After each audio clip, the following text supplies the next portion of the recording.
Well upon us, and we have a quorum. Could we have a roll call, please? Here. Present. Here. Here.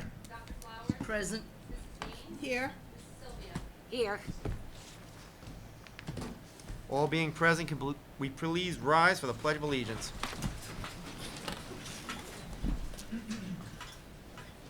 I pledge allegiance to the flag of the United States of America and to the republic for which it stands, one nation, under God, indivisible, with liberty and justice for all.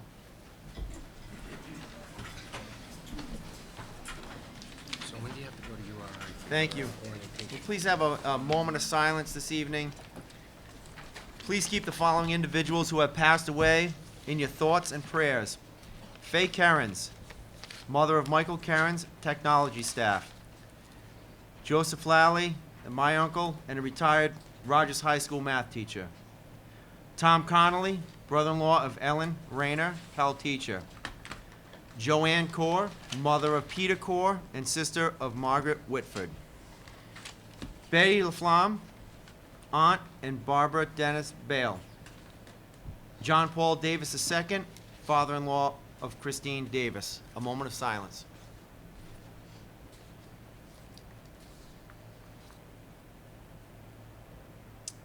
Thank you.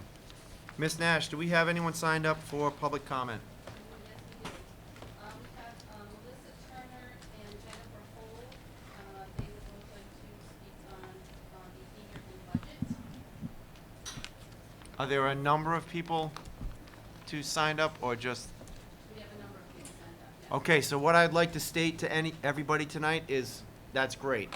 We're willing to hear that out, but we gotta have some semblance of a time frame here.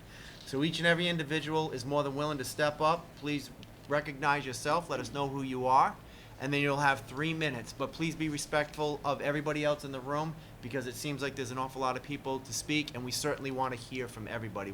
We wanna hear everything you guys have to say. So, Ms. Nash, if you could call the first individual to the roster. Melissa Turner and Jennifer Hole.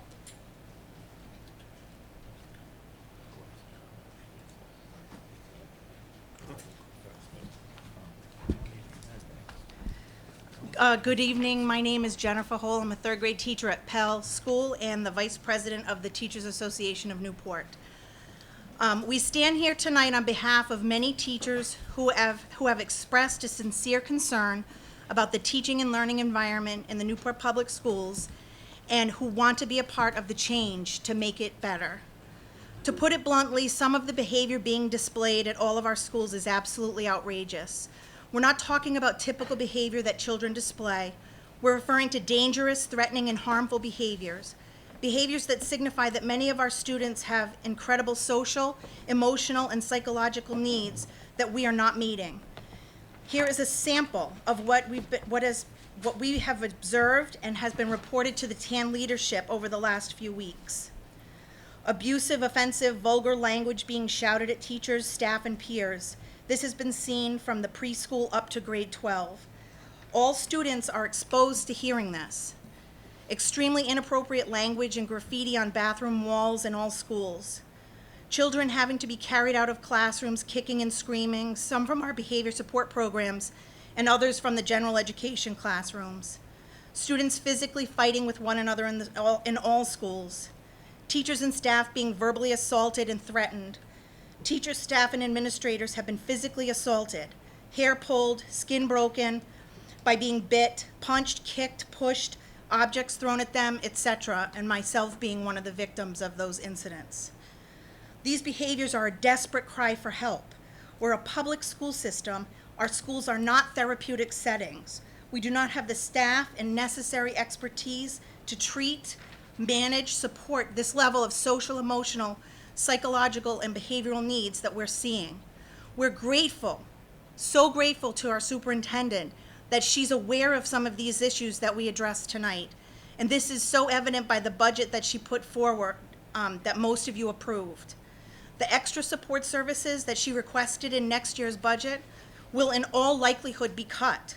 But we're here tonight to tell you that we need these programs. We need these positions to make our schools even more successful.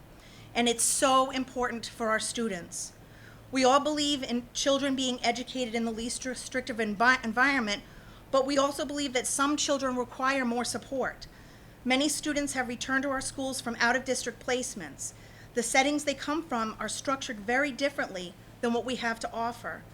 Those out-of-district placements provided students with supports that we don't have. It's unfair to expect these students to be successful without the intensive interventions they need. It's also not fair to our students who don't have behavioral concerns. These intense behaviors are pulling many staff members from working with these students. Incredible amounts of teaching and learning time have been lost every day. And my name is Melissa Turner. I am the secretary of TAN. I am a teacher at Thompson, and I have a daughter at Rogers and a son at Pell. And I'll just continue. As of mid-May, there have been over 3,200 dean referrals at TMS and at least 900 dean referrals at RHS. Pell has had over 1,100 office referrals since they do not have a dean, not to mention the number of official incident injury reports filed. At Pell, there have been 40 in total. That is 40 incidents or injuries involving teachers and/or staff and elementary-age children. When will someone say enough is enough? When will someone listen to our pleas for help? The culture and climate around student behavior needs to change. We want all students and staff to have a learning environment that is a positive, pleasant, and safe place to work and learn. There needs to be a more rigorous and consistent protocol for students returning to school from suspensions. There needs to be meaningful consequences that deter inappropriate behavior.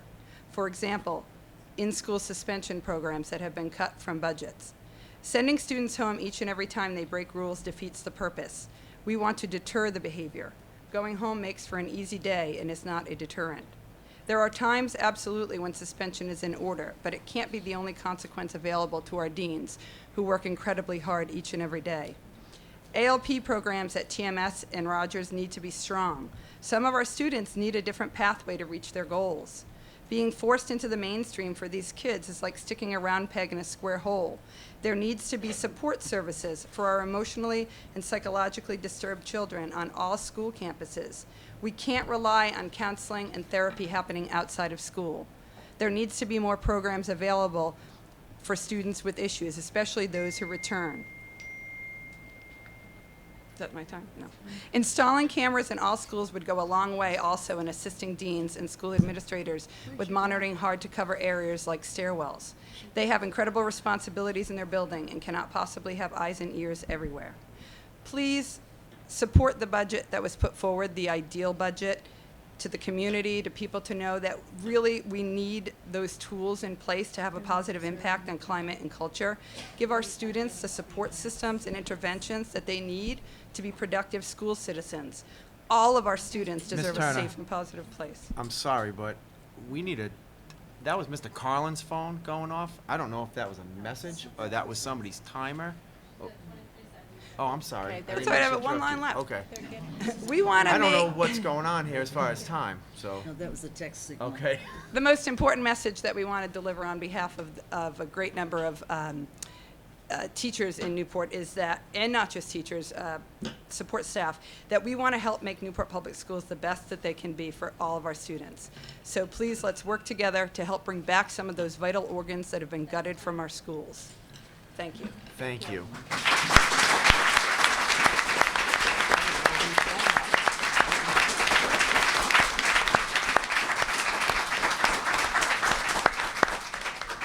David Kutsarjani.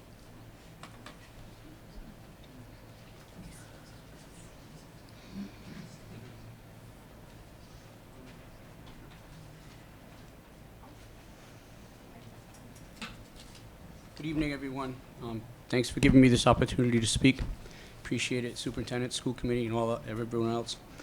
I passed on to you, though I ran out of copies, but I got to some of you a commentary piece that was written by Patrick Kennedy and Linda Rosenberg that appeared in the Providence Journal.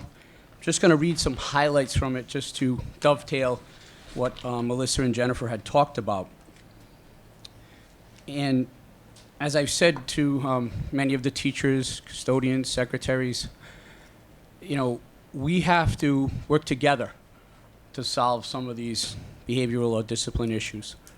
And I'm here also to advocate and to ask the city council to back the budgets that you've been putting forward. That's necessary. So with a great turnout here today, we also need some of these turnouts at the city council meetings as well. All right, so it says a national call to innovate children's mental health services by Patrick Kennedy and Linda Rosenberg. I'm just going to read some of the highlights. 1 in 5 children in the United States show signs of mental health conditions. In a class of 25, it's likely that 5 of them will deal with depression, anxiety, substance abuse, and other disorders, or other adverse childhood experiences that make learning a very serious challenge. It was said by one of our teachers who works in the behavioral program. She says, David, I can't even address their academic needs because their social and emotional needs are so far from being met. That's from one of your educators that is trying diligently to help the children. Most children, almost 80%, don't get the mental health services they need. Nothing is more important to us as parents, advocates, and practitioners than ensuring all children have the opportunity to thrive physically, mentally, and emotionally. These were some of the recommendations. First, schools and community mental health programs should develop partnerships if they are not already collaborating. Secondly, schools should develop evidence-based prevention and intervention programs. We recognize that this is easier said than done when schools have limited resources and must react to the most urgent cases. Third, universal screenings for mental health conditions must become as common in schools as the current screenings for vision, hearing, and academic impairments. Fourth, we must provide teachers with continuing high-quality, meaningful professional development on students' mental health needs. Teacher training programs should include more information about child and adolescent mental health, the impact of trauma on learning, skills to de-escalate conflict, and ways to incorporate mindfulness into teaching practices. Mr. Kay? Yes, sir. Unfortunately, that was your time. Okay. It's okay. You have the 5th piece there. Thank you for your time. Thank you very much.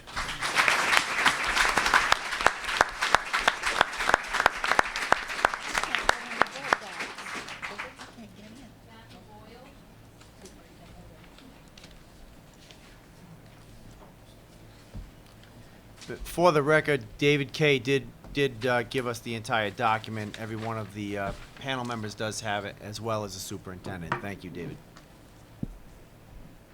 Mr. Boyle? I apologize ahead of time for reading very quickly. Thank you, Mr. Chairman and members of the school committee. My name is Matthew Boyle. I'm a lifelong resident of Newport, attending both Thompson and Rogers High School. I've spent my entire 28 years teaching career at Thompson Middle School. Both my children attended Thompson Middle School. It is with great regret that I address you this evening concerning the discipline, safety, morale, and academic deficiencies facing Thompson. I would like to strongly stress to the committee and the public that the problems confronting Thompson are not the results of any deficiencies on the part of our current building administration, dean, or faculty. In fact, I believe that the building administration, dean, and faculty have gone above and beyond in their efforts to provide a safe and academically positive environment. The current state of affairs at Thompson is nearing crisis level. During this past year, we have experienced a dramatic increase in discipline issues that render the safety of our school in question. The number and frequencies of physical fights have escalated. Building personnel have been physically assaulted. One recent event involved a female teacher being punched in the nose. Vandalism at our relatively new building is at an all-time high. From the shoving of toilet paper into toilets and sinks to block up drains, causing water to flow into the hallways, to urinating in sinks and even the wiping of feces on bathroom walls. A fire alarm was pulled. Innumerable smoke bombs and stink bombs have been set off in classrooms and hallways. The degree of disrespect and rudeness is at an unconscionable level. Vile language and comments are spewed upon students and teachers on a regular basis. Students completely ignore directions in the hallway, often looking through you as if you are invisible. Students regularly refuse to leave the classroom when sent to the dean's office, requiring the dean to send the behavioral specialist to classrooms to remove the students. This obviously stresses the limited resources of the dean's office even further. Personally, I've had a rock thrown at me while leaving the building. On another occasion, that very same week, I was struck in the back of the head with a wadded up piece of paper during class. My classroom door handle was vandalized with some type of gel. But most troubling of all is being the recipient of personal comments by 2 students that I consider to be harassing and troubling to the point that their bizarre statements could lead to the demise of my reputation and career. An Instagram account was taken out in my name with content mocking me, requiring the Newport Police Department to intervene in the matter. These are not typical behaviors. We are experiencing something new and very troubling. We have, in my opinion, entered a new era with regards to adolescent school behavior. The root of these issues are vast and in some cases beyond our control. However, we should consider the supports and resources that Thompson Middle School has lost in recent years. In the past, we had 3 guidance counselors to deal with 3 grades. Today, we have 2 guidance counselors to deal with 4 grades. We had 2 secretaries, one to cover the dean's office and one for guidance. Now we have only 1. This means that during the lunch periods from 10:18 to 12:03, students sent to the dean must report to the dean in the cafeteria, which allows sent-out students more freedom to wander the building, disrupting others and avoiding timely realization of their negative behavior. The mall is gone. This was an enormous loss to Thompson Community. Students having a bad day could go to the mall, be counseled by an adult, and allowed to decompress for 20 minutes, returning to class, allowing for a productive day. Our dean's office and building administrators are doing an extraordinarily and thankless job in trying to deal with these issues. However, we do not have sufficient Boyle. alternative settings for students who habitually disrupt classes to the point where those who want to learn are totally deprived of their rights to a public education. I often hear the phrase, Mr. "The students Boyle? come first." I apologize. There seems like a lot of people here, but if I will get a copy of that. Thank you.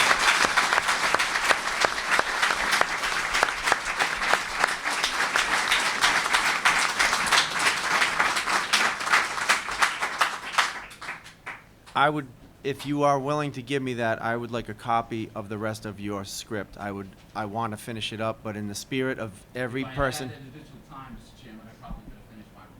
You could have left it with somebody else, Mr. Boyle. I apologize. We have a lot of people here. I'm at a tough task tonight. Trust me. We can be here till midnight if everybody wants to. If I have a motion from the panel Mr. Chairman, I make a motion. to Just just let people waive the talk. time frame, I that's make a fine. motion, Mr. Chairman, I make a motion to waive the time frame. This is shocking. Let the Make the people motion. talk. Make- I just did. I David. make a motion to waive the time. Let's the not- 3-minute let's- time. Let's not make this a circus. Let's make the time. If Chairman, people I would make like the it, motion. There's a second. Is there a second? All in favor of waiving the time? Is there going to be a limit, or are we just letting it go? Waive the time is my motion. Let the people talk. I made the motion. There's a second. Is there a second? Mrs. Boland? All in favor? Aye. All opposed?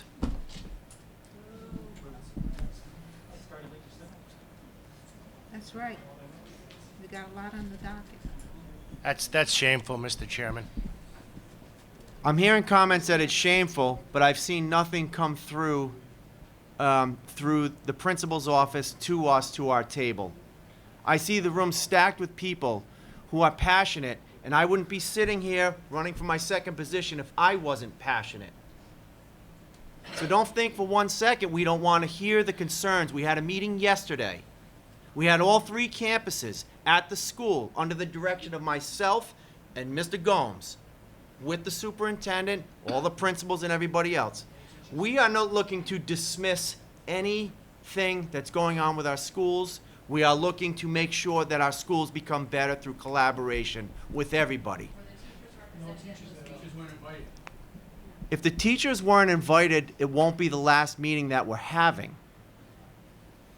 My request was that the teams were there. So if team members with BSP were not there, we will have another meeting next week. So let the teams be prepared. We are not turning a blind eye to this, folks, at all. It's not happening under my watch or anybody here. We all care about the kids. There's not one of the 7 of us or our panel over there that's sitting here that doesn't care about our kids. But there's a way to do it. Everybody in this room, if you're a teacher, we're all part of it.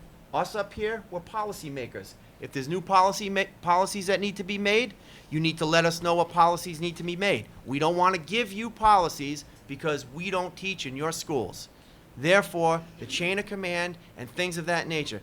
Mr. Boyle, I'm not cutting you off.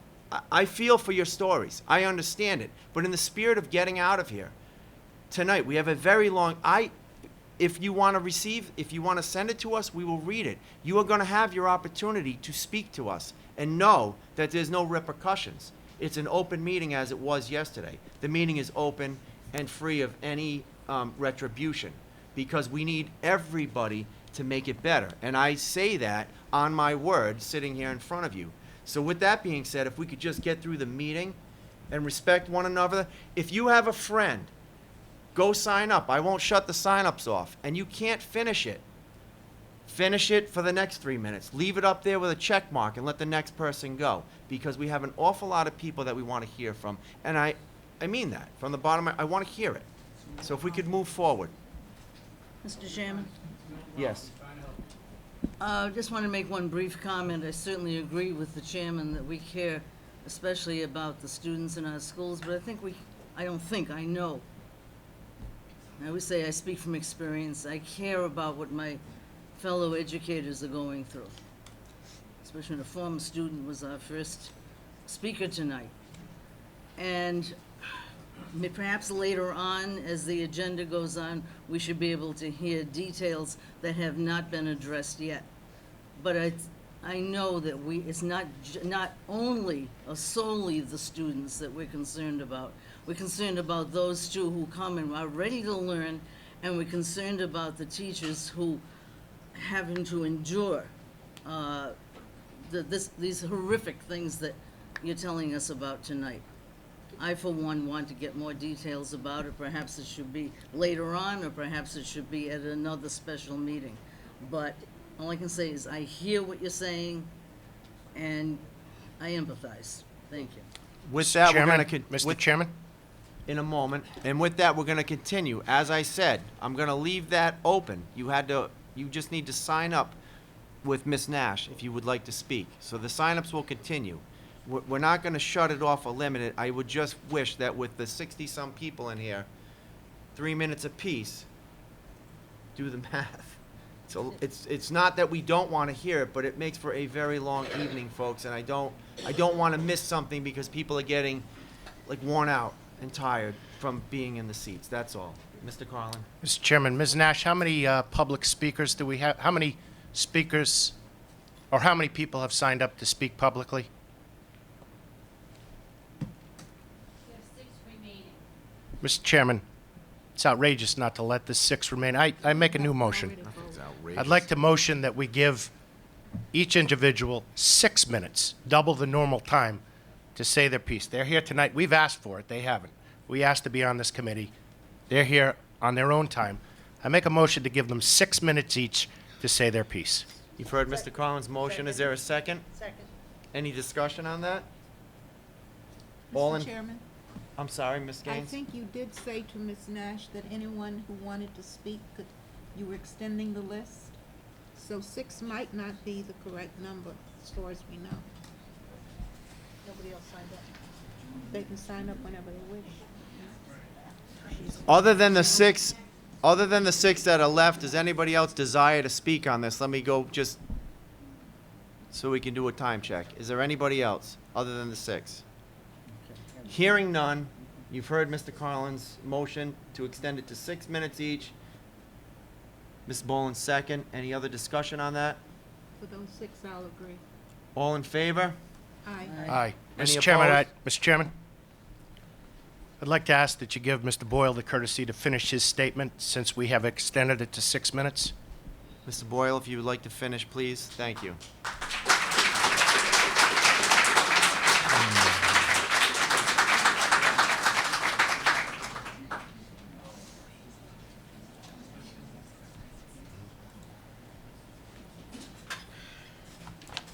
Trying to remember where I left off. Don't start over, please. The mall is gone. This was an enormous loss for the Thompson community. Students having a bad day could go to the mall, be counseled by an adult, and allowed to decompress for 20 minutes, returning to class, allowing for a productive day. Without this, problems only escalate.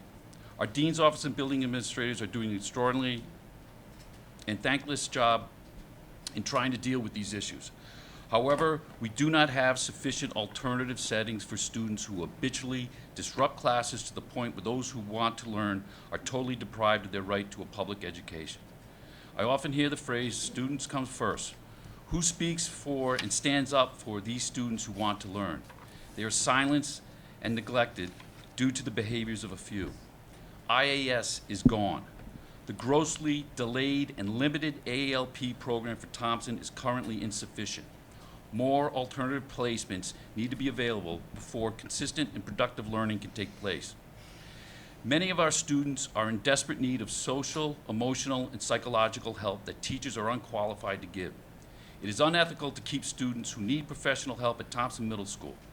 We do a disservice to these disruptive and troubled students by disregarding their needs and not providing them an alternative learning environment where they might succeed. We need a streamlined RTI process that is finalized within a reasonable time frame so that students can receive the services they need. We need to maintain the system of clusters, which is vital to any chance of success. We need help from the law enforcement to deal with the ever-growing social media environment our students must navigate on a daily basis. We need help for the growing number of students who appear to have gender issues. We need cameras in our schools to help protect our students and staff. We need less screen time for our students. Recent studies indicate that real damage is being done regarding the current excessive use of phones, tablets, and computers. The Chromebook program is troubling for this reason, along with other questionable corporate motives. I think it's imperative for the committee members to be educated to what Google's true intentions are. Thompson Middle School cannot afford to wait until all programs at Pell and within the district come to fruition. We need your help now. We all want and deserve a safe and productive school environment. Thank you for your time and your service.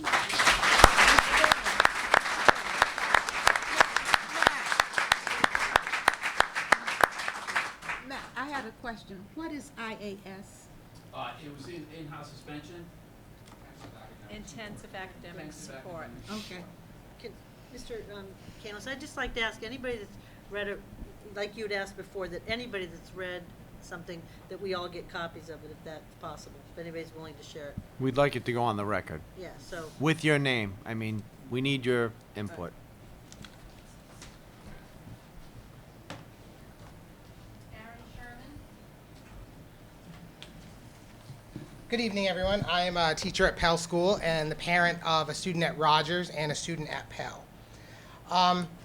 Summer's here, and we know what that means. That means everyone's running their air conditioners and their fans and everything else, and what happens? We get blackouts.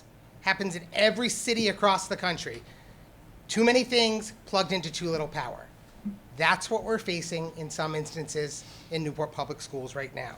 The power drainers. A very small percentage of our kids are receiving a very large percentage of our time.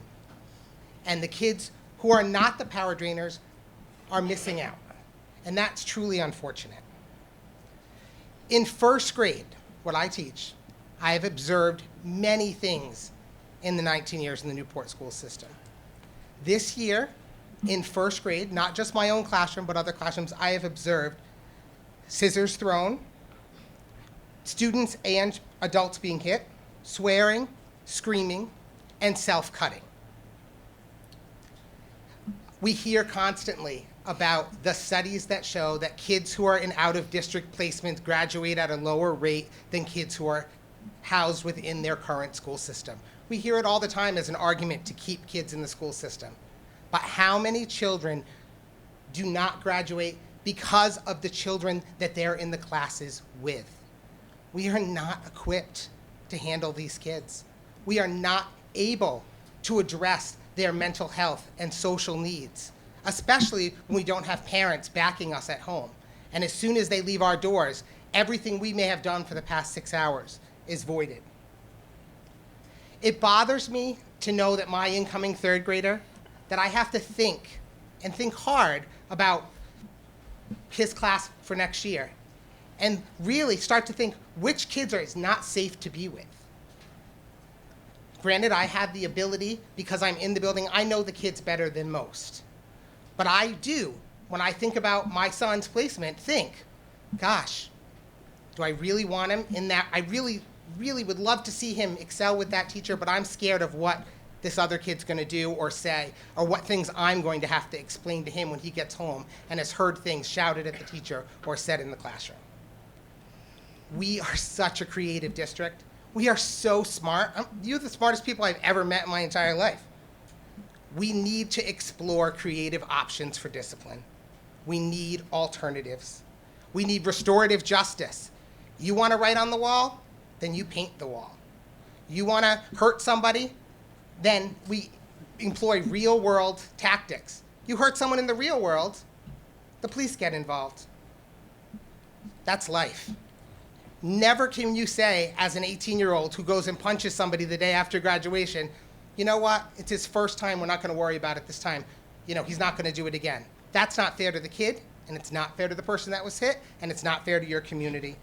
We need to look at creative things, reverse suspensions, where instead of children being suspended, parents are told they need to attend a day of school with their child.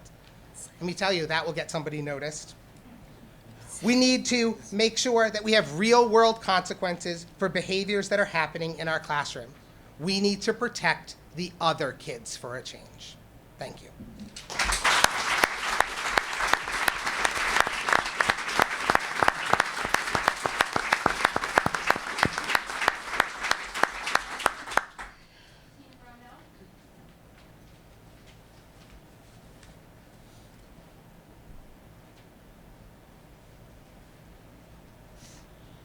Hello, my name is Tina Brownell. I'm a reading specialist at Thompson Middle School, and I was asked to read this for someone who couldn't be here tonight. It's also some suggestions that could help our problem, rather than just list what the problems are. So she says that she'd need the following in order to make the successful BSP program at Thompson Middle School, and BSP stands for the Behavior Support Program. More para-educator supports. Paras need to be able to go with all students to their general education classroom. Right now, there's not enough paras to allow that to happen, so they have to decide which kids will get the paras which day. School social worker or school psychologist that works directly with that specific program. So most of the kids, all of the kids who are in this BSP program have social emotional needs. Rather than trying to find a computer program or a academic program or something that we can help fix these kids, we're not addressing what their core need is, and that's social emotional. And so we need someone there to be giving instruction in that and practice in those areas. A certified safe room, an area where students can de-escalate, where students can go when they are unsafe. This should include padded walls and a magnetic lock on the door. And she's saying that based on some of the behaviors that she's had to deal with. Ability to access sensory room regularly. At this point, that's not an option. She has it sometimes, but not when she always needs it. Location close to the dean so students can have an easier transition when they are in crisis. Right now, this program is down in the basement, away from all the help, all the supports that could be there to help in a situation of crisis.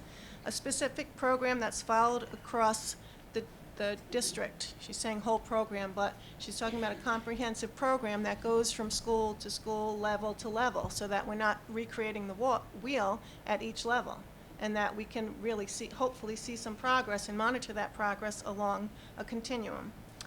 Training for general education teachers on a program on how to deal with specific behaviors. We haven't had much of this, so we have these students just come into our classroom. Sometimes we never know when they're coming, sometimes we know when they're coming, and no one, we don't have the training to deal with some of these really intensive behaviors. So we do the best we can, and maybe sometimes it's not the best for the kids.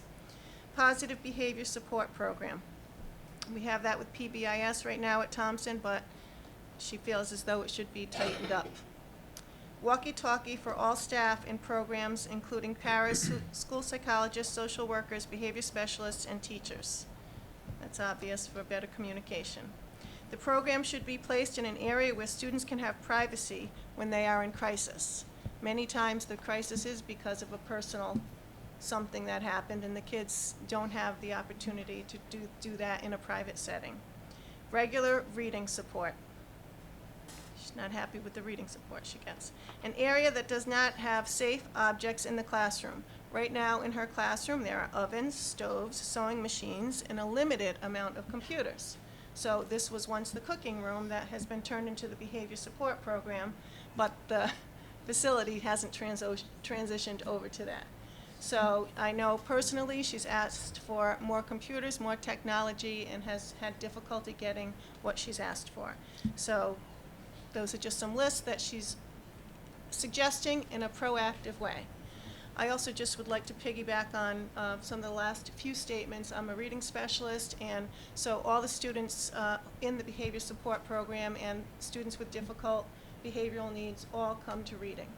And the students who are assigned to reading class are also students who are having difficulty with school for a variety of reasons. Some of them are because of their own behaviors. So when you have these kids in the middle school who are on the cusp with their behavior, and then you take these intensive students and put them in the classroom, sometimes the kids who were hopefully getting better end up going in the opposite direction because they see what's happening and they learn things that we would hope that they wouldn't learn from each other.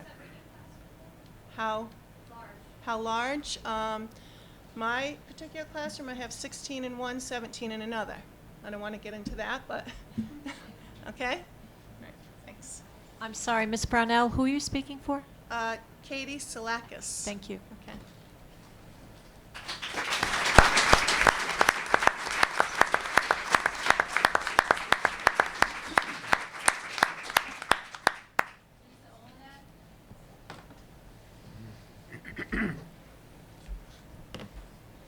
Mosquito.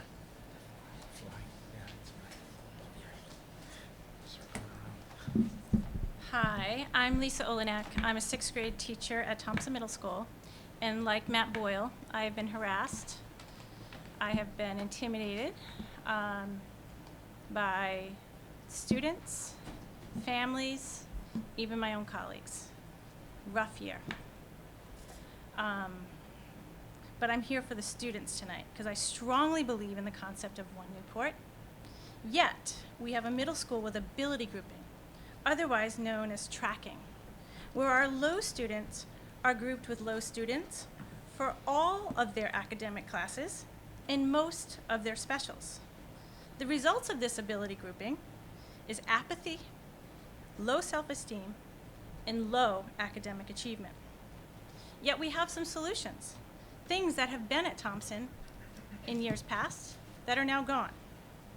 The middle school model. We don't have a middle school model.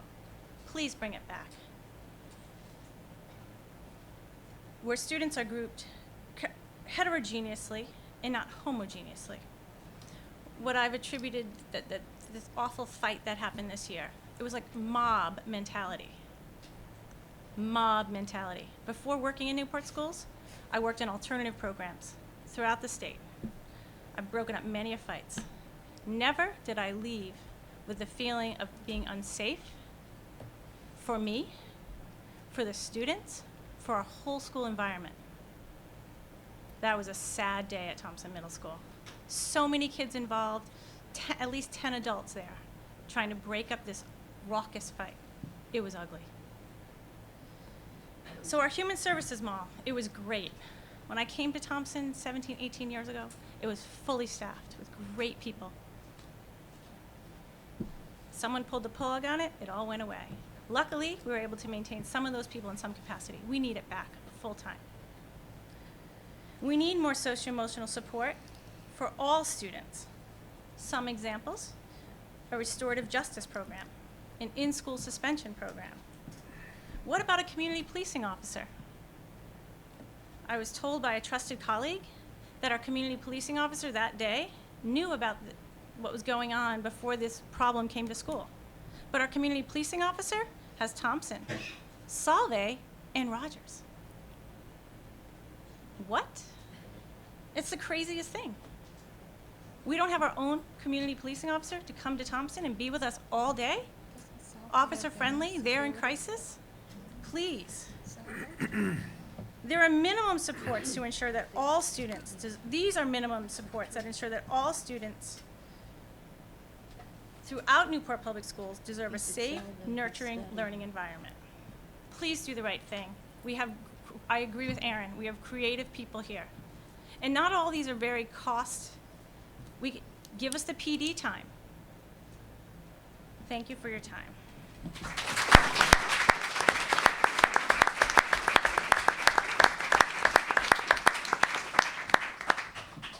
Jennifer Robinson. I'll make mine available. Right now it's on my computer. I was trying to save trees. Email it to us. I can email. Just email it to I'll us. save trees, I'll email. Let me go to the top of my little document and we shall begin. Before I begin, though, I'd like to thank the Newport School Committee members and the superintendent for listening tonight. There are a lot of us here. We have a lot to say. We really appreciate that you've extended our time and that you are open-minded civic leaders in our community. We appreciate the time and the efforts that you put forward. And we want to come together in a positive way to make positive change for our students who come first. So thank you for that. My name is Jennifer Robinson. I've been a teacher librarian at Thompson Middle School since 2008. I'm also a parent to 2 fabulous children. My daughter's in grade 5 at Thompson. My son is in grade 7 at Thompson. And we love it there sometimes. I used to love it there all the time. And I want to go back to that.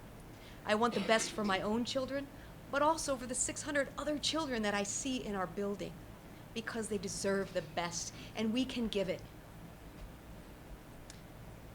I began teaching in the Newport Public Schools in the year 2000.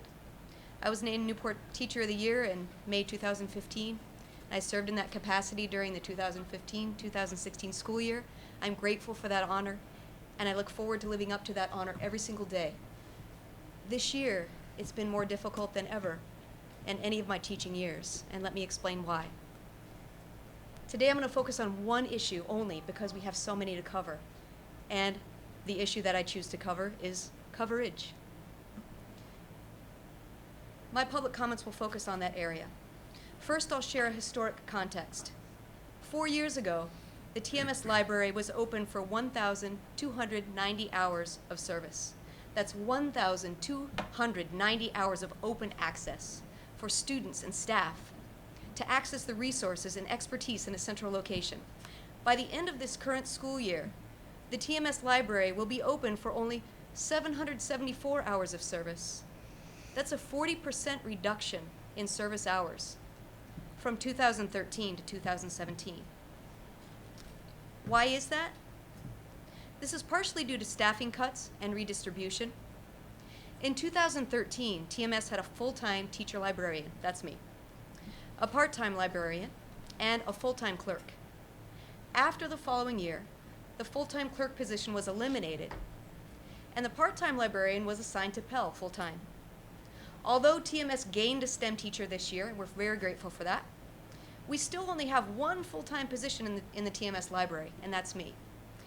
But it's not really full-time. By the end of this school year, the library will have been closed 396 hours. That's an average of more than 1/3 of every school day. Due to library staffing cuts, an extraordinary number of coverages, and the need to close the library for every planning period and every lunch, we reduced our hours of library service by 40%. I've carefully calculated these figures, and I have a breakdown of the numbers if you'd like me to forward them to you, and I shall do that. From the first day of school through June 12th, I covered 112 classes. That's 112 coverages during 166 school days. Due to a shortage of substitutes, I have closed the library to cover science, math, art, PE, technology class, ELA, social studies. You get the picture. By the end of the school year, I estimate at least 14 more. That's a total of 126 coverages during a 180-day school year. With 180 school days, 180 planning periods, 180 lunches, that's 1.5 hours more each day. That's a grand total of 396 hours of lost library services. Since the school day is 6.5 hours long, there are 1,170 total hours during the school year. I will be open for only 774 of those. We know that libraries elevate learners to new levels.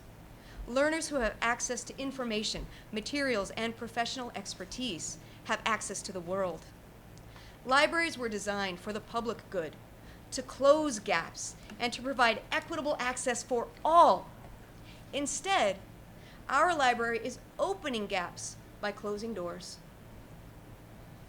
I implore you to be aware of the reduction in library services, to continue to increase efforts to draw substitutes to our schools and our district. I understand there's been a recent increase in substitutes' pay, and for that I'm grateful. Bravo, I hope it helps. I hope we help increase the hours of service available to students and staff, as facilitated by a qualified teacher librarian and staff, and help close the gaps that we are currently widening. I am not the only teacher who is covering classes. Special educators report they are losing innumerable hours of service to coverage this year, greatly reducing the support they are able to lend students. Overall, special educators at TMS have lost nearly 300 hours of coverage this year. This means that 300 hours that students who need assistance from special educators are not receiving it. Finally, a bit about my beliefs.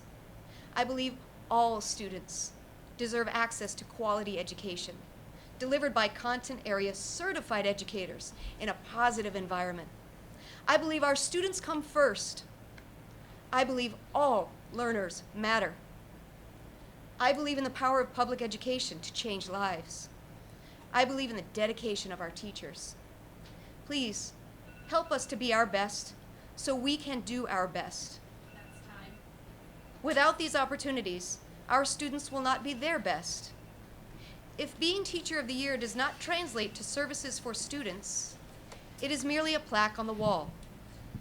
I believe my own children deserve more. I believe all of our students deserve more.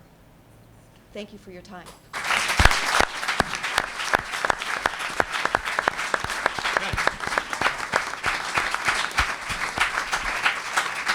Mr. Chairman, question for Jen, please, Yes, Jennifer. certainly. Thanks for mentioning the addition of a STEM teacher at Yes. Thompson Middle Yes. School. Mhm. The school committee voted 3 weeks ago to lay that teacher off, correct? Correct. Thank you. Any further questions? Thank you again for your time.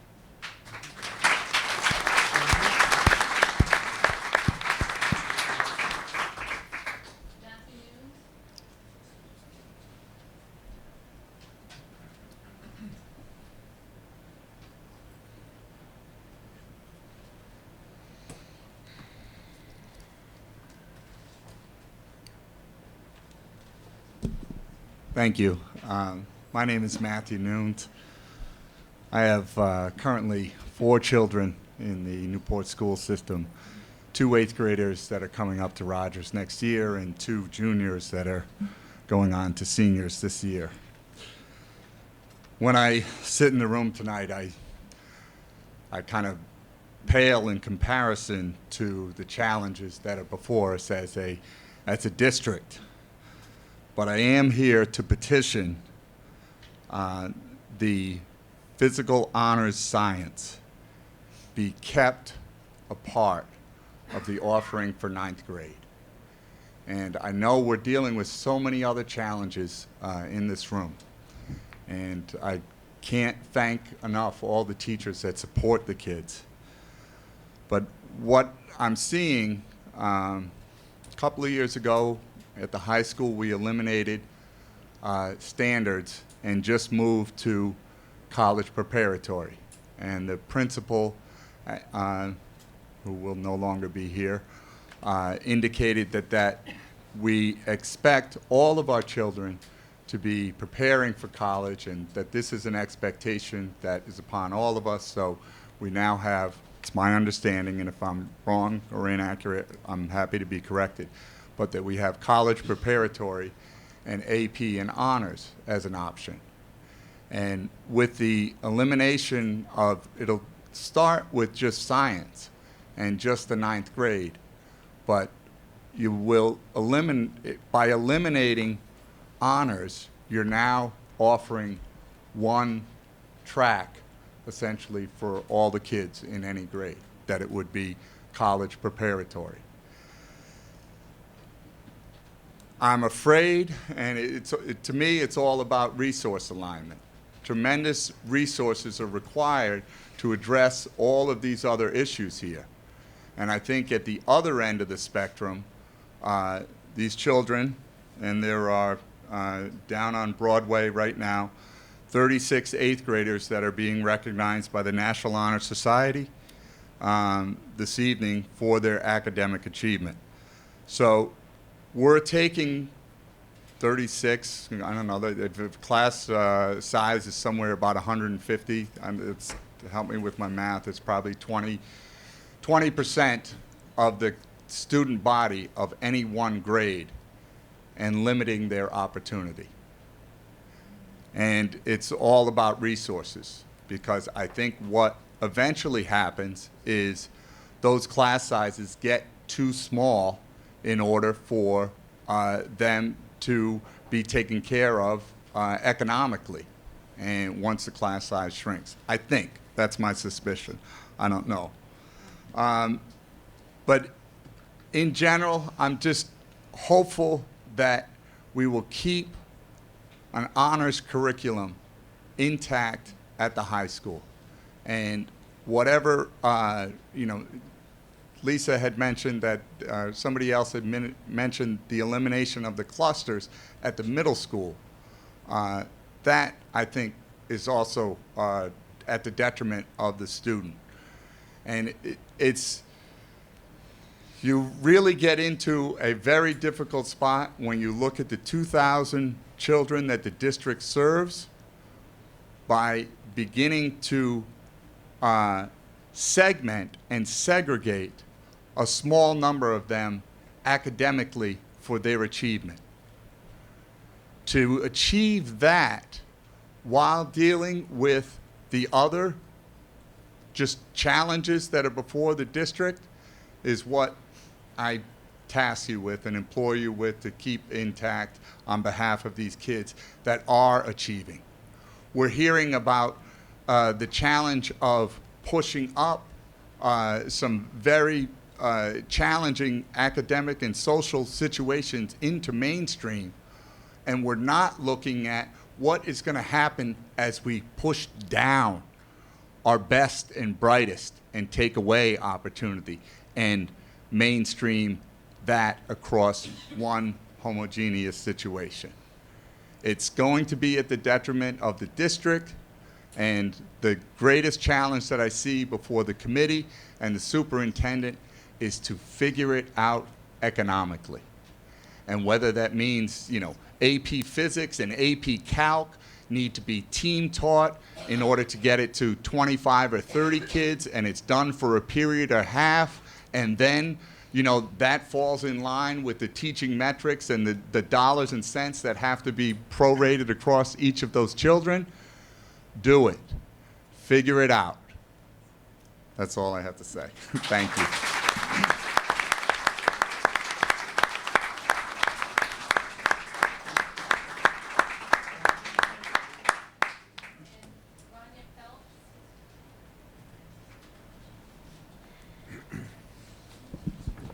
Good evening. My name is Grania Phelps, and I am a parent of 3 current Newport Public School students and 2 recent alumni.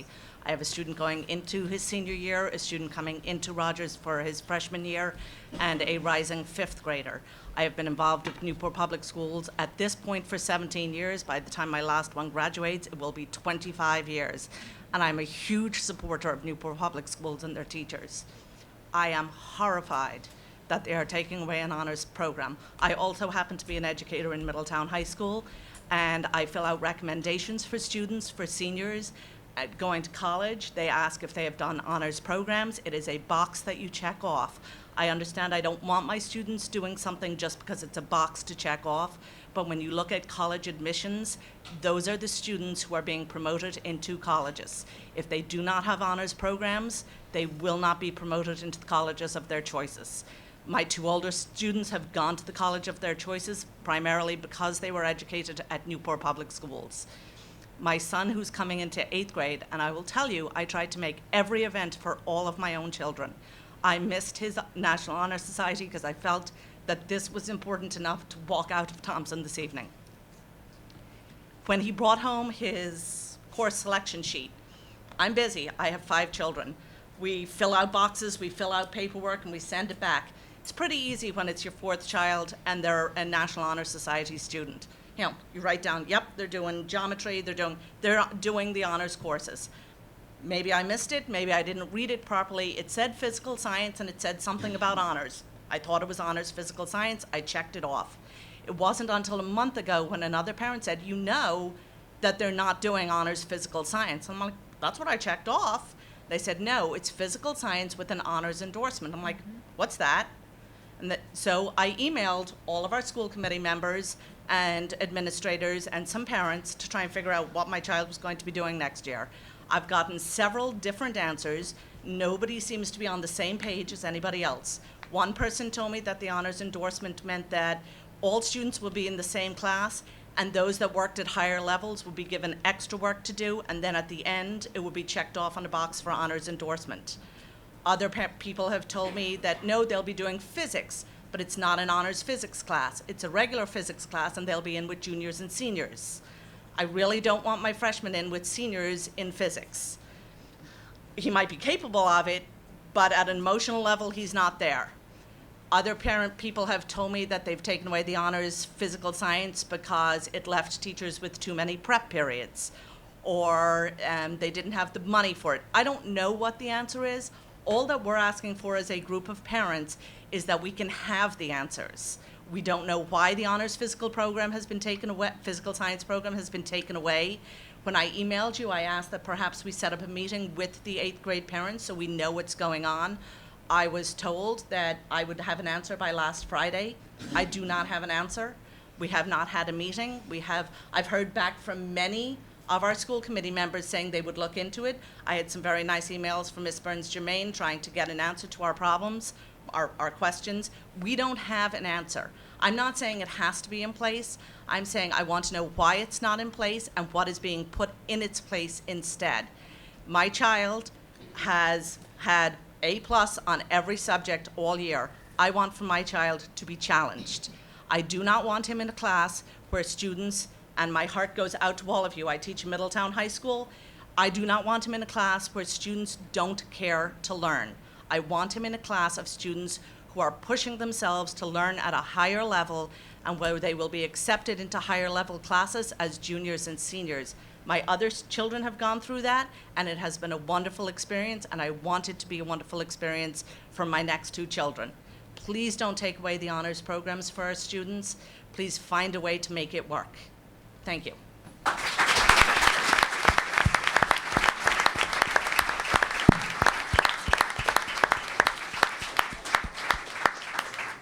Quick comment.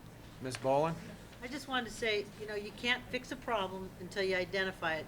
And tonight, I think, it's been very clear that everybody's on the same page and wants to work to identify, to clearly identify what it is. And then we've got to start working on this right away. So for that, I thank and I'm sure everybody feels the same way, that we thank you for helping us to, we can only go up from here.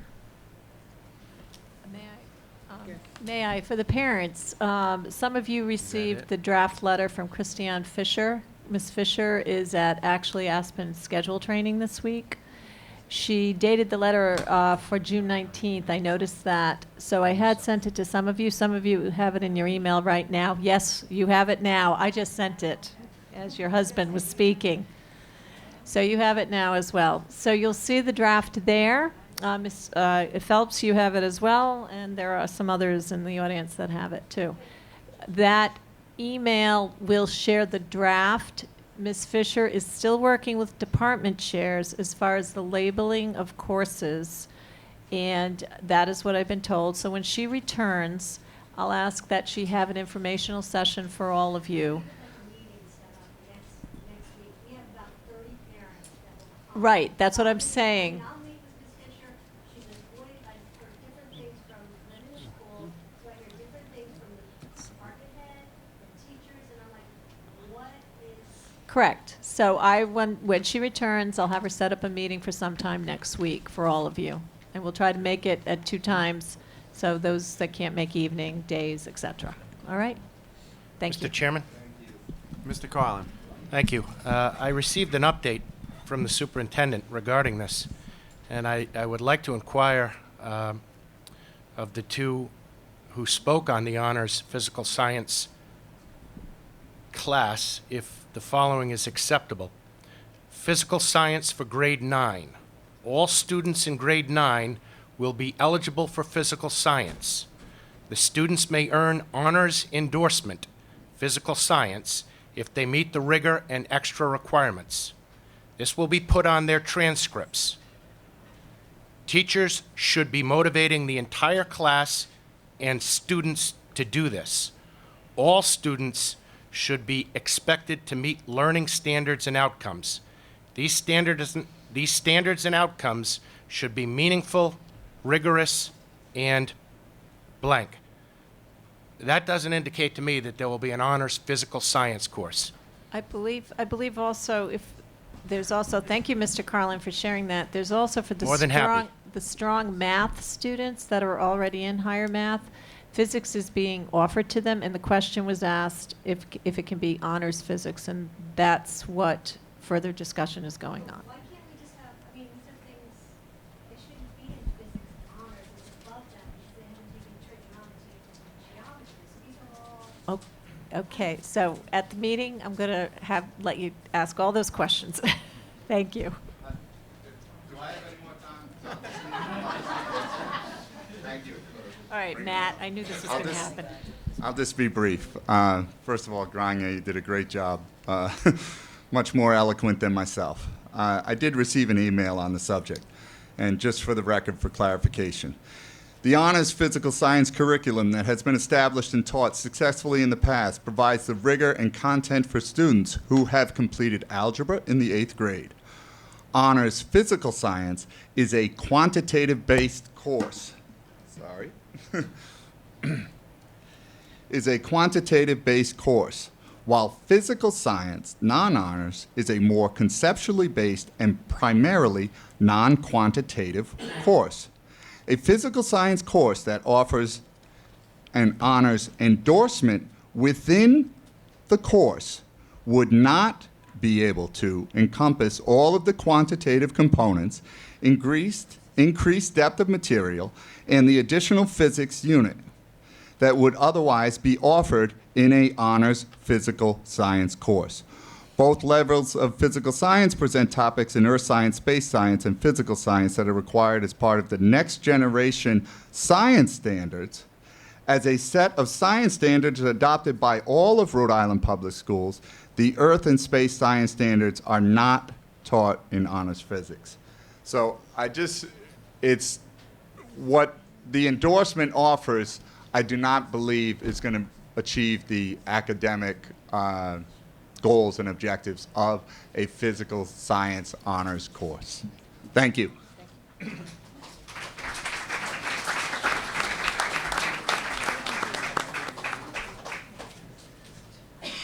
Ms. Nash, do we have any other speakers?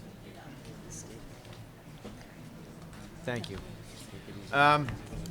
I will sum it up by saying thank you very much for all of the people that had the courage and took the time out of their busy lives to come in here tonight to address the panel, the school committee, superintendent, and be put on the record. Any of which information that you would have would greatly be appreciative to us if you were to email it, forward it to us in a hard copy, or whichever way you can have it so we can follow up on it. And you've heard, for those parents who are looking for the physical science component and any other class that you may be looking for that may have been dropped out, the superintendent will be reaching out to any and all parent who's registered to come to the schools, so that not just you that are asking the question, but that all of the parents are fully aware that this is going on, because we understand that a lot of parents are extremely busy and may not know this. Like you said, Grania, that everybody's busy. They may or may not have seen the information. So I will direct the superintendent to make sure that all of the people that are registered for the schools are fully aware. And thank you again very much for all of your commentary.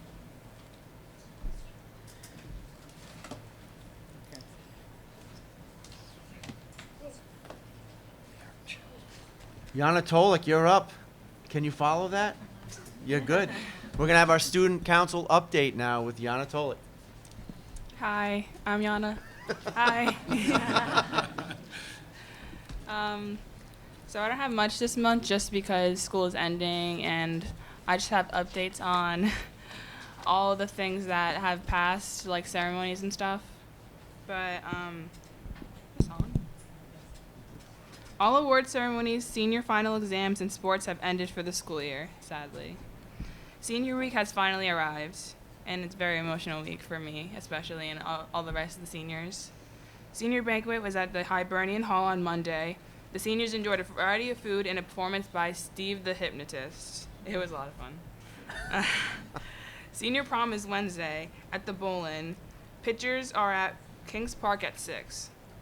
Graduation is on Friday at 6 in the auditorium. The guest speaker is Representative Marvin Abney.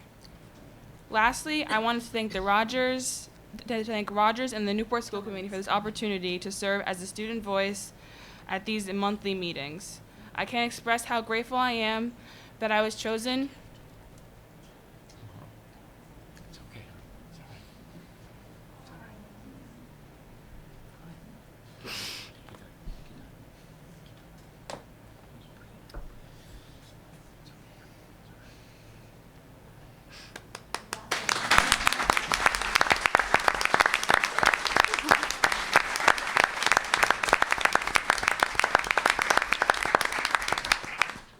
Yana, I'm glad you're doing it because I was going to do it if you did. Big smile.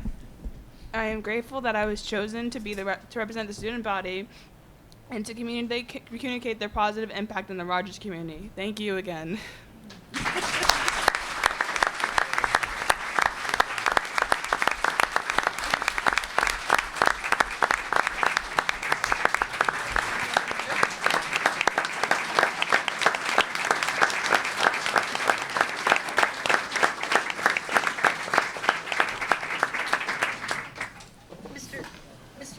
I have a question for Ms. Boland? Yeah, so last year we had the very successful tour of Pell School with the senior class in Thompson Middle School. Is that happening this week? Yes. Yeah, it is. It's on Thursday. Can you tell everybody about that? So, us seniors will be in our cap and gown, and I'm not sure if we're going to be holding up our name and where we're going. I know that was discussed among the teachers and the guidance office, but we'll be going through Pell and Thompson. I'm not sure the exact time, but I'm sure it's posted on the school's website. And It's after rehearsal. Is it on Friday or Thursday? You guys are getting on the bus. Oh, okay. It's on Friday. Yeah, so be ready. I'm really excited for it because I have been in Newport Public Schools my whole entire life, and I go back to Thompson, as everybody knows, every year to visit all my teachers and see how they're doing. And this school system means a lot to me. So it's very empowering to see all you guys here stand up for Newport Public Schools. Thank you. Thank you.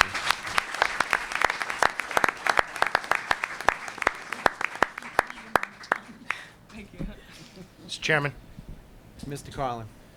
I wish everybody in this audience, and some of you were here, could have been with us at the honors night a week or so ago when Jana just continually came up out of her seat to receive awards. My seatmate is on her way to the University of Rhode Island, has served in the Rogers JROTC, and is just a fantastic example of what a Rogers High School student is all about. Congratulations. Thank you.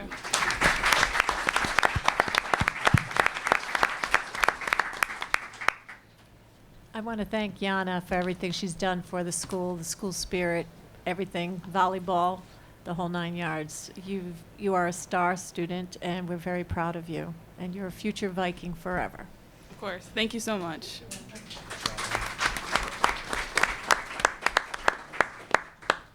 Thank you, Jana. We are going to have a little appreciation for you at the next meeting. You're probably going to be enjoying your summer, which you should be. But you will get an invite from us for a token of our appreciation for all the hard work that you've done. I did go to the Memorial Day service at City Hall and witnessed Jana and the group of ROTC members, and you did an outstanding job and are very sharp. And again, we are very proud of you and what you represent in Rogers High School. Thank you. Thank you. Mr. Harris, I think that token of our appreciation is gonna be given at graduation this year. Okay, even So, better, so even Friday. better. Just so the whole world knows, yep. We can do it on Friday. We'll see you at graduation. The next thing would be, on resolutions, would be Article 4.1. We have a resolution of certificate recognition of Congressional Art Show Award winner. RHS junior Nigel Johnson received an art award from the Congressional Art Show. 40 school districts in District 1 were invited to participate. Under the artistic class instruction of Rogers High School art substitute Meredith Fitzgerald, Nigel Johnson created a self-portrait titled Self-Reliant. Do I have that? It says it's attached.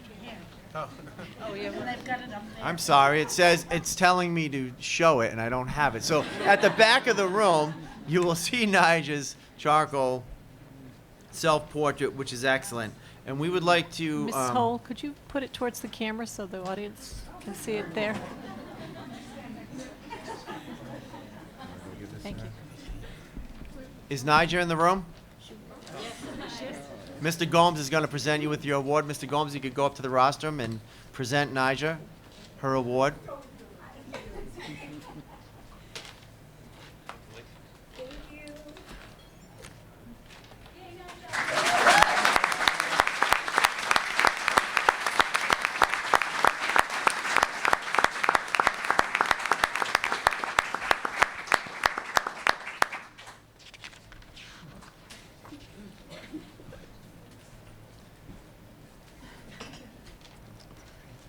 The next resolution is a special one, and we love giving this out because it basically exemplifies what we strive for in the Newport Public Schools, and it awards the Teacher of the Year.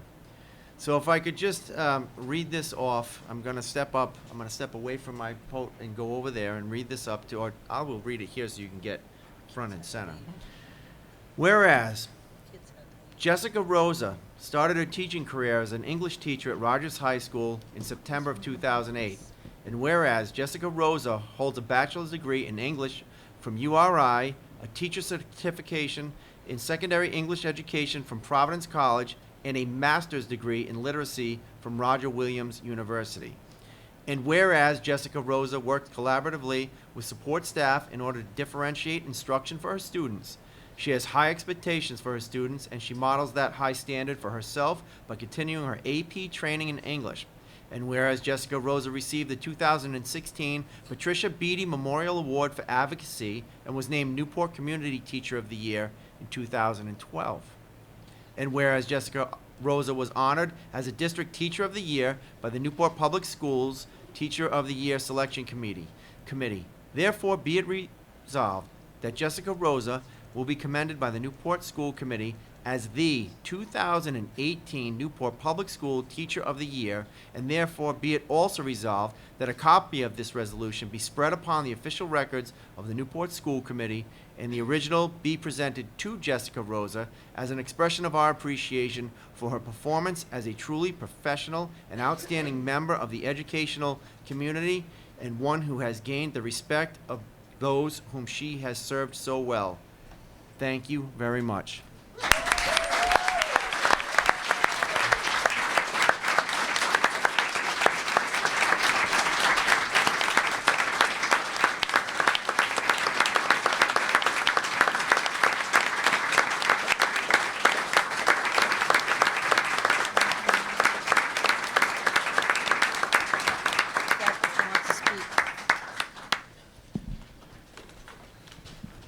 Do you want to say anything? I thought you had a speech ready. No. I'm not gonna say it. It just, there's so many awesome teachers in this room. And as much as, you know, I don't, Jessica. this is not. It Here. won't be recorded. Here it is. Little Jessica. There you go. So you want the people on TV to hear you say.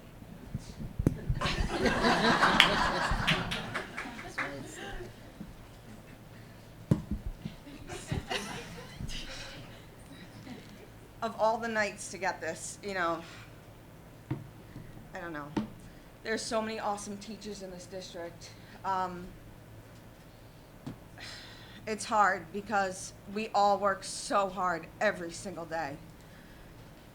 To be recognized tonight of all nights, I guess is bittersweet because I know what all my colleagues are doing every day in and out in all the buildings.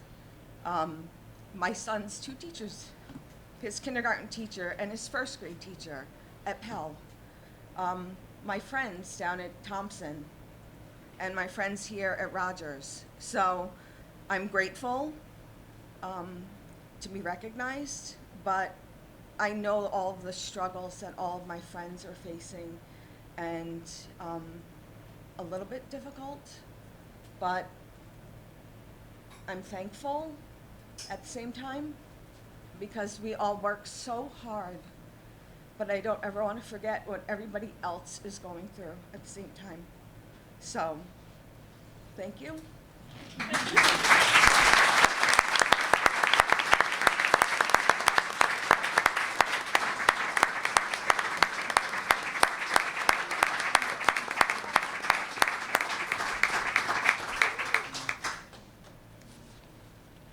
And how humble you are speaks volumes. And thank you so much. I was honored to be there that day where you were surprised by everybody, and your boys were in the room with balloons to give to their mother, and your husband was there, and congratulations.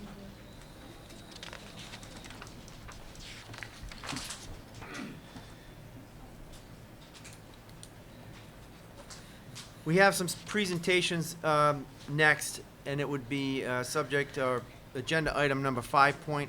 It would be a summary and recommendations of the RHS security team will be presented. Superintendent Germain. Thank you, Mr. Chair. I just want to give everyone a moment to leave. Did you ask for a new password for you? I don't know what's going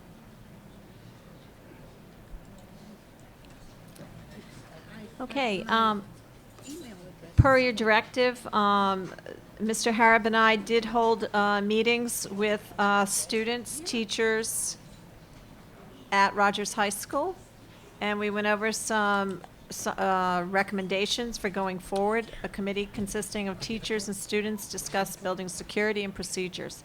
I should mention also at this time, Mr. Harab could not be here because his son's graduating tonight, so he's not with us this evening. Parking. Parking was one of the big concerns, and all agreed that the parking and where students and families enter on a regular basis is a problem. So their suggestion going forward to address this immediately is to assign parking numbers with stickers to staff and students. They'd like all cars to be registered and stickers placed in the window. They also believe that we need to make sure we keep our visitors' parking free for our visitors and not use it on a regular basis. They also want to limit the deliveries to the kitchen and the pickup and shut-off times at the bottom lot with a rolling fence. So access up the back will be denied during the school days. The team discussed whether this could be done over the summer or before school gets out. The entrance during the school day, they would like to change the entrance or think about doing something at the back of the building as well as the front. The problem with this is where to put the dean's office, especially for students that are tardy. It was suggested that the senior lounge could probably be used during this time. Video cameras. Video cameras that like to be a priority in our hallways, especially internally, and the gym area to the auditorium, science intersection by the college to career office. Video surveillance around the outside has also been discussed in the past, and they'd like to have that. They'd like to secure the campus a little bit more. For those of you that know the campus, it's a very large campus, and it's spread out. So they'd like to strategically locate fence and gates at certain parts around the campus, and they'd like to have a buzz-in system ensuring the doors from the outside to come into the main entrance is always enforced. They'd like to replace interior locks if possible and enable teachers and staff to lock doors from interior as well as exterior. What's not on here was a pass system, maybe with a pass and be able to access like we have at Pell, and allow that to happen at Rogers as well. And finally, the team would like, in support of what we heard tonight from some of the teachers, was to have the Newport Police Department actually have an office down on campus to be able to check in as a community police officer on a daily basis. So that's the report. Those are the recommendations. I will work with Mr. Harab, and we'll try to enforce the park. We think some of them are very doable right away, as far as the parking lot, stickers, et cetera, parking stickers, parking assignments, and I'll work with the high school staff on that. And Superintendent Jermaine, any other suggestions? I would suggest or hope that there is a budgetary implication followed up by that. Correct. For further action or a recommendation in the future. Yep. Are there any absolutely. questions for the superintendent? Okay. Thank you. You're welcome. Yeah, Becky? I did have, I'm just, you know, concerned that we don't throw, and I'm all for trying to improve the security there, but it's such an enormous campus with so many issues that I would hate to see, you know, like, they've tried things in the past to do things, and not one of them has been successful so far. Like, oh, we're not gonna let access up the back. Well, then, a week later, it happens. So I just think we really, like, these really need even to be thought out a little more, and especially if they have financial implications, like you just said, because, you know, we don't wanna throw money at something that we can't fix either. You know, if we really can't control those doors, like you said, a pass to get in, well, there's 42 other doors to get in. Mm-hmm. 71, thank you very much. 71. Yeah. Okay, so 71 other doors to get in, so does it really make sense to put a pass system in? I don't know, so I just want to make sure that we relook at these recommendations maybe, and before we adopt them, that's all. Correct. I just want to share with you, this was the report back from the Right, group and what okay. they're saying, so no actions have been taken on anything. I will share with you that the conversation also revolved around, no matter how many cameras you put in, no matter how many buzzing systems you have, if you don't have adults in the hallways, and if you don't have adults monitoring the campus and visible and present, nothing will work. Because you can look at the cameras and you can watch what's going on in the video, and if it's happening 3 floors up or across the entire campus, if you don't have adults visible and walking the campus and walking the hallways, no matter how good your camera system is, you can't prevent actions from happening. Thank you. Item 5.2 is the RHS Senior Exit Survey. Superintendent Jermaine, if you could Yes. walk us through this briefly. So as part of the committee's goals, and when I arrived, not only did you want to know how students were doing after they left, which we now have a process in place where we survey our graduates to see if they've fulfilled or followed up on if they were entering college, are they still in college, if they started a career path, are they still there. This right here is a senior exit survey, and this was provided by the class of 16. And this was something, actually, Mrs. Gaines, I believe you went to a school committee conference. And this is an organization that we used, and I also want to stress that our guidance department also has been doing this, and they use a tool as well, so we have multiple tools. But this is one of the tools. And for the audience, what this tool does, it shares with us, and this is from the class of 16, what they were going to do immediately following high school. For instance, 56, almost 57% were going to a 4-year college, 24% to a 2-year college. A technical school, we had about 4% going to work full-time, 8% part-time, 23 apprenticeship, just about 1 in the military, 9%. So this is a survey we've had. I will share it with you now to review, and we can come back at a further date to have further discussions, but this is just a tool I wanted to share with you that we are using and we will continue to use to gather data. Is this available online for public viewing? We can, yes. It's on Board Docs right now, and we can put it on our website. Can we put it on, put it on our website? Absolutely. Thank you. You're welcome. I have a question. Mrs. Gaines? Will this instrument also be used for follow-up studies? Yes, yes. This and actually Ms. Matoza from Guidance, who's here tonight, they have great follow-up tools as well, if you want to hear briefly what, go ahead. So they're already surveying these students a year Right. later? Great. We are surveying the class of 2017. Right. And then they'll follow them. It'll be 3 to 5 years. 3 to 5 years out. Great. Okay, well, thank you. The school committee, this was something you wanted to do to see after they leave Rogers High School how students are doing. The next item on the agenda would be 5.3, and that's the report of survey results. Superintendent Germain, this was for Newport Substance Abuse Prevention Task Force. Yes, this item on our agenda, and I have to switch back to my agenda, is we have Mr. Marco Camacho here, and I believe is Mr. John Mattson here? All right. And we have from the Newport Substance Abuse Preventive Task Force, they're here to share with us in a 5-minute presentation their survey results. And I also want to point out Laura DeSantis is here as well from the coalition, which Dr. Flowers serves on for the committee. Thank Mr. you, Camacho. Marco Camacho, Chairman of the Newport Prevention Coalition. I am going to make my opening remarks brief. We did hear opening remarks from many of the teachers here today, and we see the behavioral challenges, we see the economic challenges that we have. We also are here today to say that we have substance abuse challenges here in the city of Newport as well, and everything is interconnected. Funding matters. What you guys do here is a real yeoman's task, and we really appreciate everything that you do here as well. We stand as a coalition to help in any way possible. We aggressively pursue state and federal grants to help in your efforts. I'm also proud to say quickly that we will be funding, again, the student assistance counselor position for Thompson and Rogers this year so that it doesn't have to come out of your maintenance of effort. Thank you. Without further ado, I'd like to pass this on to Mr. John Mattson of John Mattson Consulting, who is the subject matter expert and can give you a quick briefing on this. I would also let you folks know that a copy of this 108-page report has also gone up to the Newport City Council, and it will be received in tomorrow's agenda as well.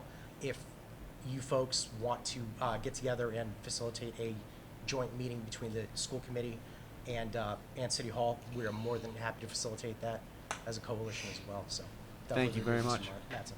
Thank you.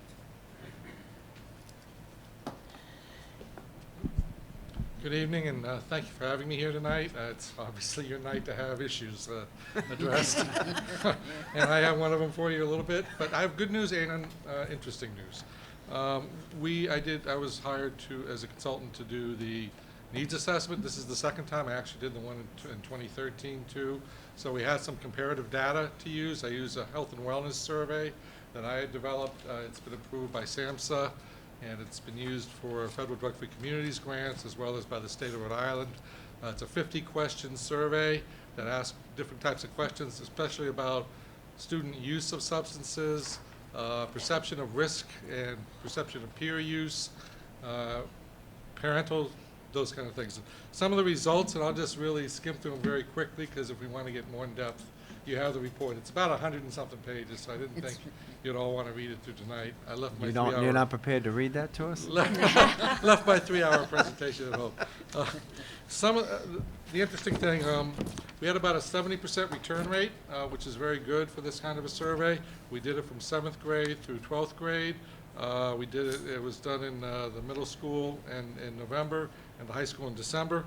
We also did focus groups, student focus groups, which we did at the Boys and Girls Club with Thompson students. And then the high school, we couldn't get a focus group set up, so we did one at the Met School with students that live in Newport only. So that was kind of a comparable group. And then we did key informant interviews with both people from Thompson and from Rogers to get the word from the adult population on the ones that work for the kids every day. And it was interesting how close the focus groups and the key informants conformed with what we got back in survey results. Some of the results, and we looked at last 30-day use, is what we call current use. Marijuana has become the drug of choice. And the majority of kids that do use any substances, and about 24% of them from 7th to 12th grade, said that they had used marijuana within the last 30 days. But the biggest group was, of course, the seniors. Over 50% of the seniors said that they had used. Alcohol is still used, but not as much. For the first time, we were seeing alcohol getting less important, and some of the kids are telling us that because they think marijuana is safe and alcohol isn't, they're more likely to use marijuana. And this is an issue we're going to have to also address. They do not see many risk or harm associated to marijuana. They don't think they're going to be arrested if they get caught. They don't think there are any punitive damages. They hear you get a ticket and it might be $25. They don't realize it's even $150. They don't have any idea that there's really physical problems that relate to marijuana use, the same that you might have with tobacco. They do see tobacco as very poisonous. They don't like tobacco. They don't like prescription drugs per se. But alcohol is their social drug of choice for weekends, for celebrations, for, as they say, friendly social gatherings is what I've seen, is the term they used. Whereas marijuana seems to be the drug that is used on a daily basis sometimes by some kids. If not daily, then occasionally by a lot of young people. When we looked at the numbers, though, it's interesting enough. From 2013 to 2016, the numbers across the board for use went down for every single substance. As a matter of fact, significantly for alcohol use. Your numbers in 2013 for alcohol use are almost 65% of the kids. That fell significantly. Okay, we ended up going down 25% for alcohol. Went down for marijuana. And this is from 3-4 years ago. Went down slightly for prescription drugs. The one thing we went up a little bit in was tobacco use. And we're seeing also a situation where some of the kids are relating to e-cigarettes and vaping, and especially the older students are seeing that as a way to safely smoke. But what's happening is they're getting caught up not only with the habit of now smoking an e-cigarette, they're starting to go back and smoke real cigarettes at the same time. So they do both. That's one of the things we learned. Peer disapproval was interesting, that even the students that do not use marijuana approve of other students using it. And the same thing is true with alcohol to some degree, but for a lesser extent. The other good news about this is, if you look at the actual number of non-users are there are many more non-users than there are users. Okay, and that's for every substance across the board. So one of the recommendations in here is to look at doing a social norms campaign. When we ask the kids how many kids smoke marijuana, how many kids drink, they're telling me 60, 70, 80% are users. When we get their self-reported numbers back, they're more like 15 to 20%.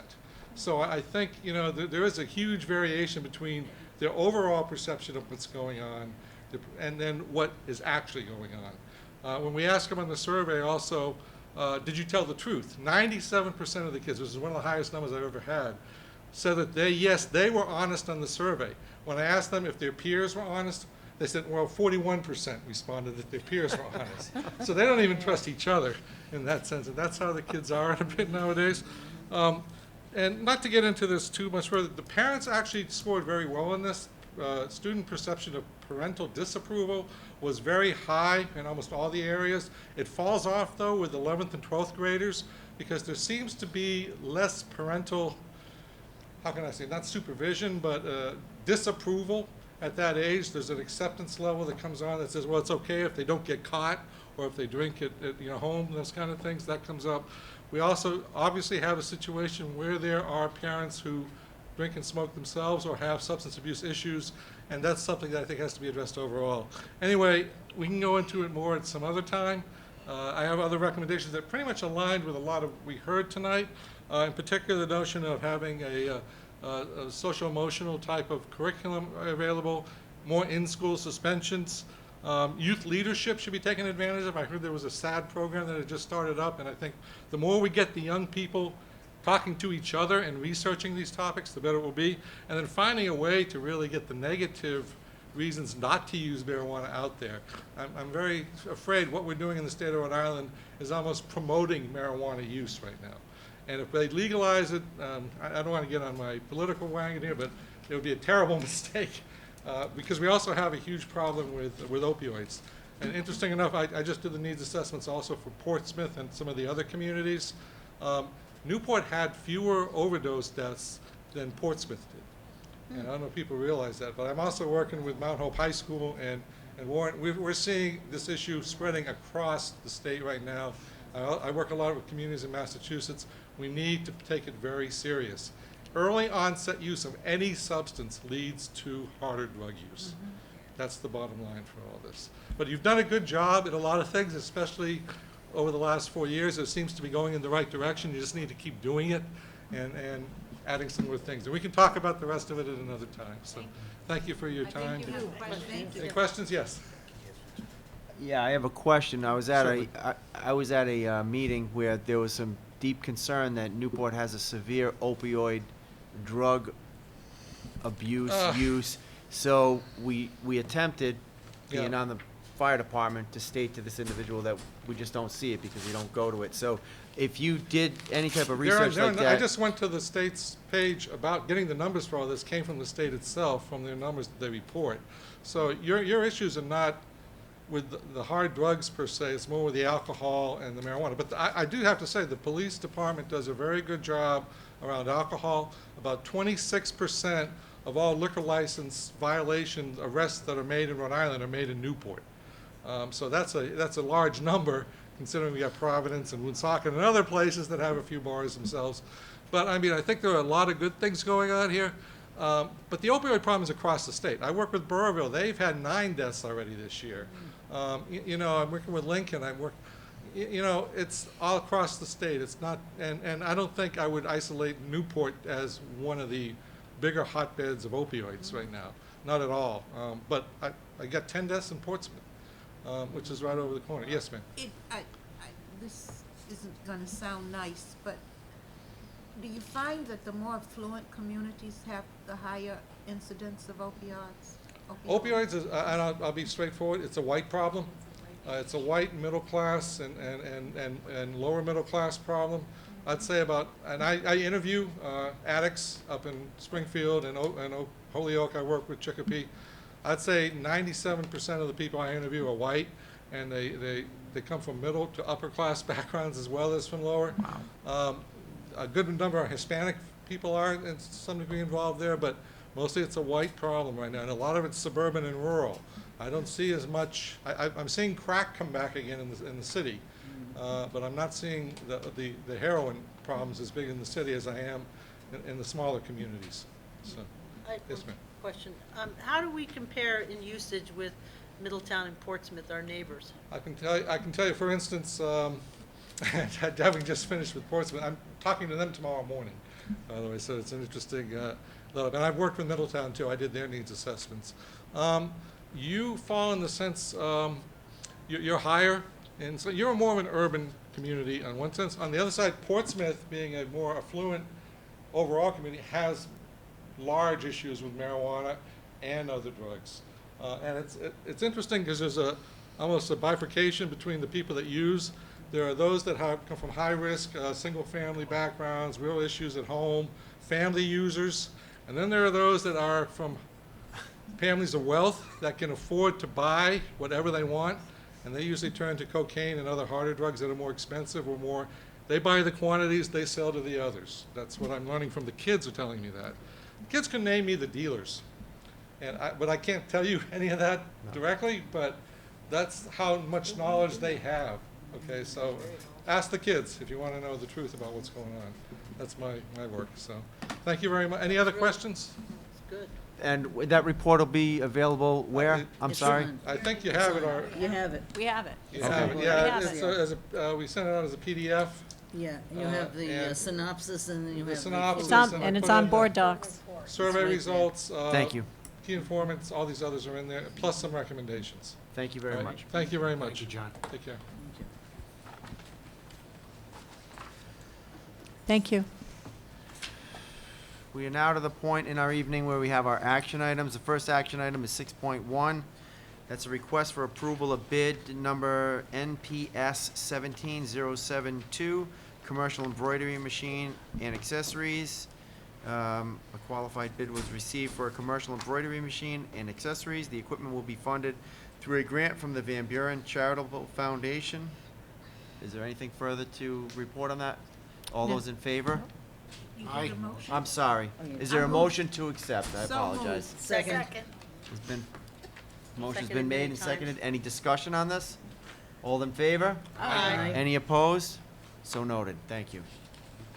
Motion passes. The next would be a request for approval for the Thompson Middle School math curriculum. A recommendation from the assistant superintendent to adopt a Sadlier, did I say that correctly? Sadlier, that's correct. Sadlier mathematics curriculum for grades 6 through 8 at Thompson Middle School will be considered. The funding is pending. Superintendent Jermaine, do you have anything further to add to that? No, this has just been an effort. Thank you to Dr. Bien and the teachers at the Thompson Middle School. They've researched, looked at different options, and this is the recommendation they would like for their school going forward. Is there a motion to approve? Second. And it's been second. Discussion, Ms. Boland? Yeah, I just have, is there a number that's associated with this, a financial number, like what it's gonna cost for textbooks, and do we have that budgeted?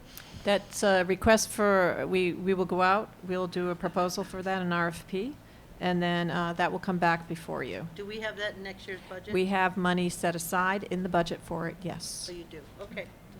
Any further questions? Mr. Carlin? Thank you, Mr. Chairman. What's the difference between this new math curriculum and the current math curriculum? I'm going to let Dr. Bien, since she worked with the teachers on this, share that. So what I discovered is that right now at Thompson, they were piloting 3 different programs, and each grade was piloting something different. So they have had outdated curriculum in their math department, but they were piloting free curriculum. One grade had been piloting it for a couple of years. So we've been working with the math department at Thompson during their committee time, and we brought in different vendors. Lisa Knoll, the math department chair at the high school, as well as Kate Wilson, the curriculum liaison for math at Thompson. We have gone to different conferences and looked at different curriculums. We've done vertical conversations with the different departments at Thompson and Rogers to look at student work around rigorous problem solving. And we've had these vendors in at Thompson during their after-school curriculum time. And the whole math department all agreed that Sadler really provided great problem solving, really rigorous, authentic types of problem solving, and they really felt out of the 3, or really the 2 curriculums that they were looking at, Sadler was going to offer us a better program, really great professional development where we could do webinars so that we weren't having teachers out of the building with the sub-coverage, and they spent a lot of time. They did a lot of pros and cons, advantages, disadvantages. We used a protocol to look at all the different curriculums that we were looking at. And I can't say enough for that group at Thompson for the work that they put into it. But they knew we had to move to something consistent up there. I have another question about it. So just a quick follow-up, though, Mr. Chairman. So it's fair to say it's a more difficult, more challenging curriculum math-wise. Oh, and Yeah. absolutely, and it'll be consistent. So we'll see some continuity from 6th to 7th to 8th, which we weren't seeing because they were Sure. all 3 of them were using different curriculums. And I heard you say that the math department universally supports this at Thompson? Absolutely. Thank you, Dr. Bien. And they're all willing to come in August 1st for their first round of PD. It's great. Ms. Boland? Yeah, so my question about algebra, I know that some other districts have gone to making algebra the norm in 8th grade, in the 8th grade year. What are we planning to do? Are we planning to try to get to that point, or where do we stand on that issue? Yeah, well, I think, some of the conversation that we had here today about the tracking, we need to address that too. So I think the more we have high expectations for all students, that we'll see that our numbers get higher and higher with our students that are in 7th grade looking more like a pre-algebra, so that when they're going into 8th grade, they're going to be in algebra. The 7th grade math teachers are sharing that they believe that they'll have a strong 3 to 4 class cohort moving into 8th grade for algebra. So that algebra, students they're recommending for algebra keep growing. So the 7th grade teachers are really optimistic. 7th grade is the grade that has been piloting Sadler. So just kind of a note for that too. Any further discussion? All those in favor? Aye. Aye. We had a motion, didn't we? Yes. For the record, did we have a motion? Thank you.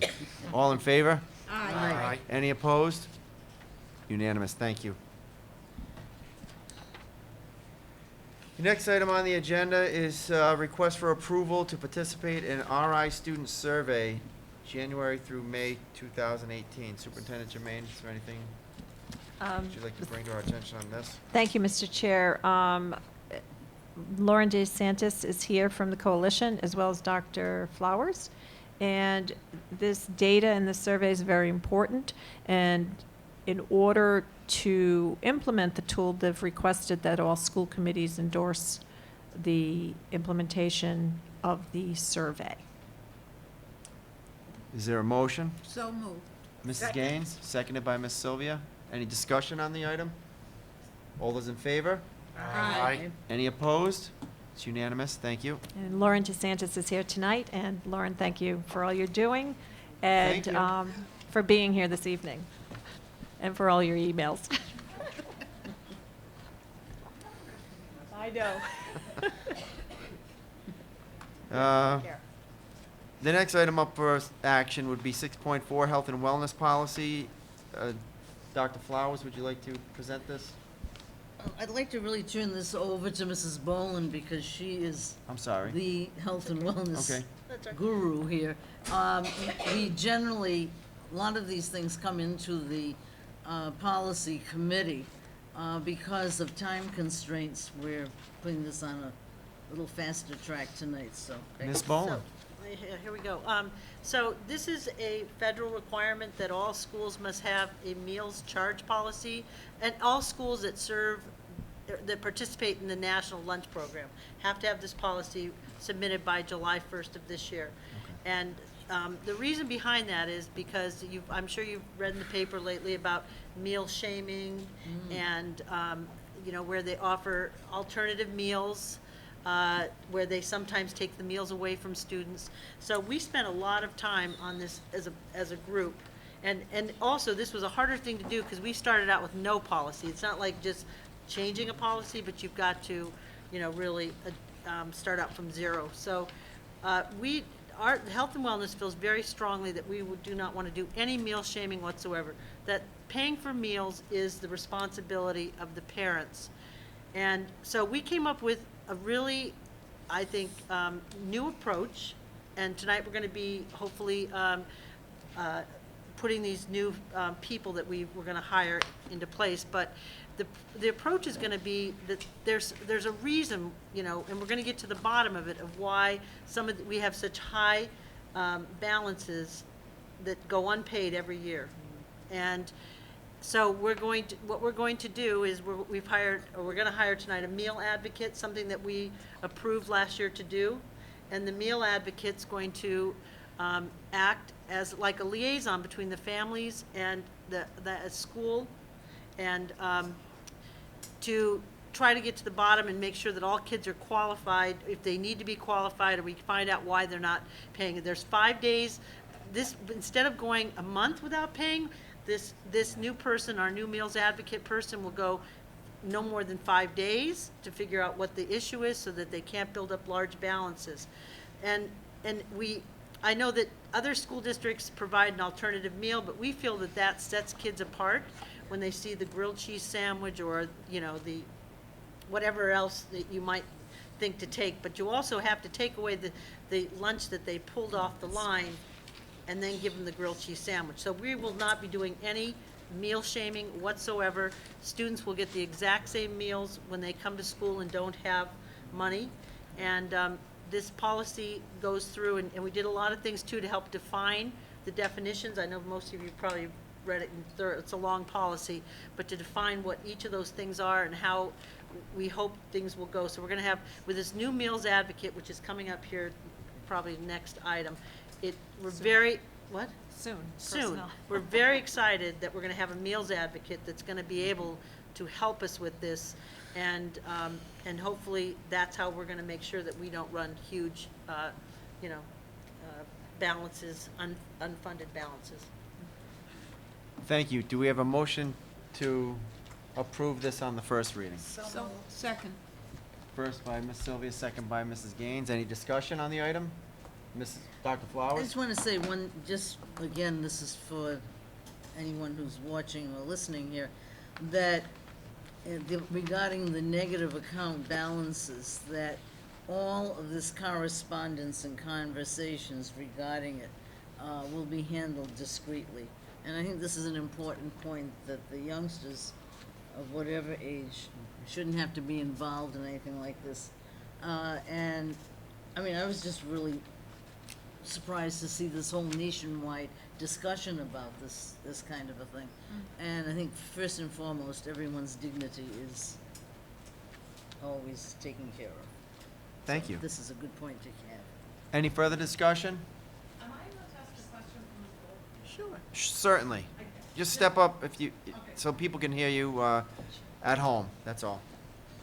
For those watching. So, first of all, it's a confession. I have a child who has an unpaid balance. I'll throw that right out there. Okay? Can you call the police, please? However, I have 3 children, and there's no easy way for me. One of my children has a credit balance of $40, and the other child has a negative balance of like $10. There's no easy way within your school, you know, the online thing that I do, to move money from her account to his account. Because like overall between the 3 of them, you have my money. It's I'm not like behind. We're not worried about it. But every time I want to do that, I have to personally call Cindy King, and she's busy. She's in one building. And I can never get a hold of her. And she's willing to move the balance. Is there a way on the online program to ask the New Meals Advocate if they can? We will find that out, and that's a really good question. But just know that your son, when he shows up at that high school, will always get his meal, okay?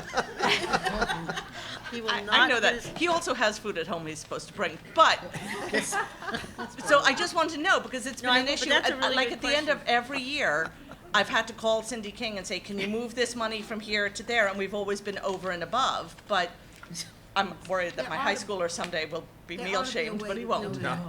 Pardon? There ought to be a way to do that. There should be an easy way to do that. It's just a suggestion for who's ever coming in. I will. Yeah. Sorry. Because it's your Nope. account. Thank really, you. yeah. Thank you very much. That's a good thing to think of. Thank you. It doesn't take much to embarrass Michael. Pardon? It doesn't take much to embarrass him. No, the other one you could embarrass all day long. You wouldn't notice. All those in favor of this reading? Aye. Aye. Any opposed? It's unanimous. Thank you. Mr. Chairman, Mr. Carlin. might I ask a courtesy of the chair and my colleagues, since we're moving into the next group of agenda items, discussion, I know that there are some folks here from the Pell School area who would like to speak about item number 7.2. So I would like to ask if we could take 7.2 first in terms of discussion items, please. Is there any opposition to that? No. Seeing none, we will take 7.2 ahead of 7.1. The next item on the agenda, we will go back to 7.1, would be 7.2, Pell Playground signage and summer hours. Superintendent Jermaine, you did meet with the neighbors, with a couple of my colleagues Yes. a few weeks ago, and Yes, we did. So we did have a meeting recently, and Mr. Gomes and Dr. Flowers were in attendance as well. And from the meeting on the Pell Playground, the neighbors did report, and they'd like to see if we can work on some of the following. Deliveries and garbage removal after 6 a.m. in the morning. I've already spoken to City Hall and Tom Harrop, and we're trying to change those times. Posting hard times for the playground usage so it's clear to everyone. Right now, this would probably involve addressing a city ordinance and seeing if we could get that changed, because right now the ordinance is, it's, I believe, from sunrise to sunset. And during the summertime for them, those hours, they need something set if we're going to have set, playground time during the summer. One neighbor would like the chain link fence behind the screening fence that we've set up taken down, because actually what it's done, it's to help students jump up on his fence. He's putting up a new fence, and we understand that one.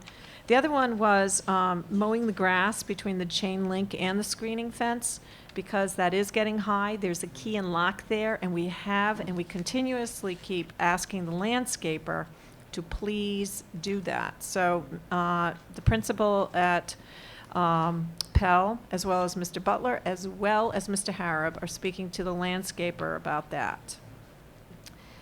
Also, for the screening strips we do have in place, there's a recommendation, and Mr. Harap has already moved on this as far as getting clasps to keep them there so that they can't be taken out. The other one they've done is they've asked about posting signage not to climb the screening fence, and we need to put up our neighborly sign with clear messaging about respecting the neighbors and the use of the playground, noting language, cleaning up, and putting garbage where it belongs, and also obeying any and all playground hours. The other things the neighbors would like to see is, and this did come up, and I realize you're going to need this for further discussion, they were wondering if during the summertime, if the basketball hoops could be taken down. And they're making this request because in other places they have heard on some of our former playgrounds, we have had the basketball hoops taken down when there was concerns for noise and for the neighbors' enjoyment of their own property. And this I'm just sharing because I know this is a discussion for all of you.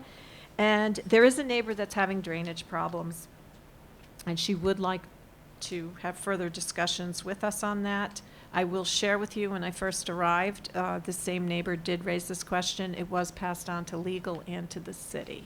But I did say that I would raise it again and bring it forward. And that's what we got for the meeting. It was a good meeting, but the neighbors are respectfully asking again, especially with the warmer weather. We have students again playing basketball, and there's concern about privacy and enjoyment of their property. Thank you. Would either Mr. one of Chairman, you- can I ask a question, please, of the superintendent? Yeah. Would either one of you two gentlemen or anybody here from the neighborhood like to speak on this? You have the opportunity to, sure, step right up and.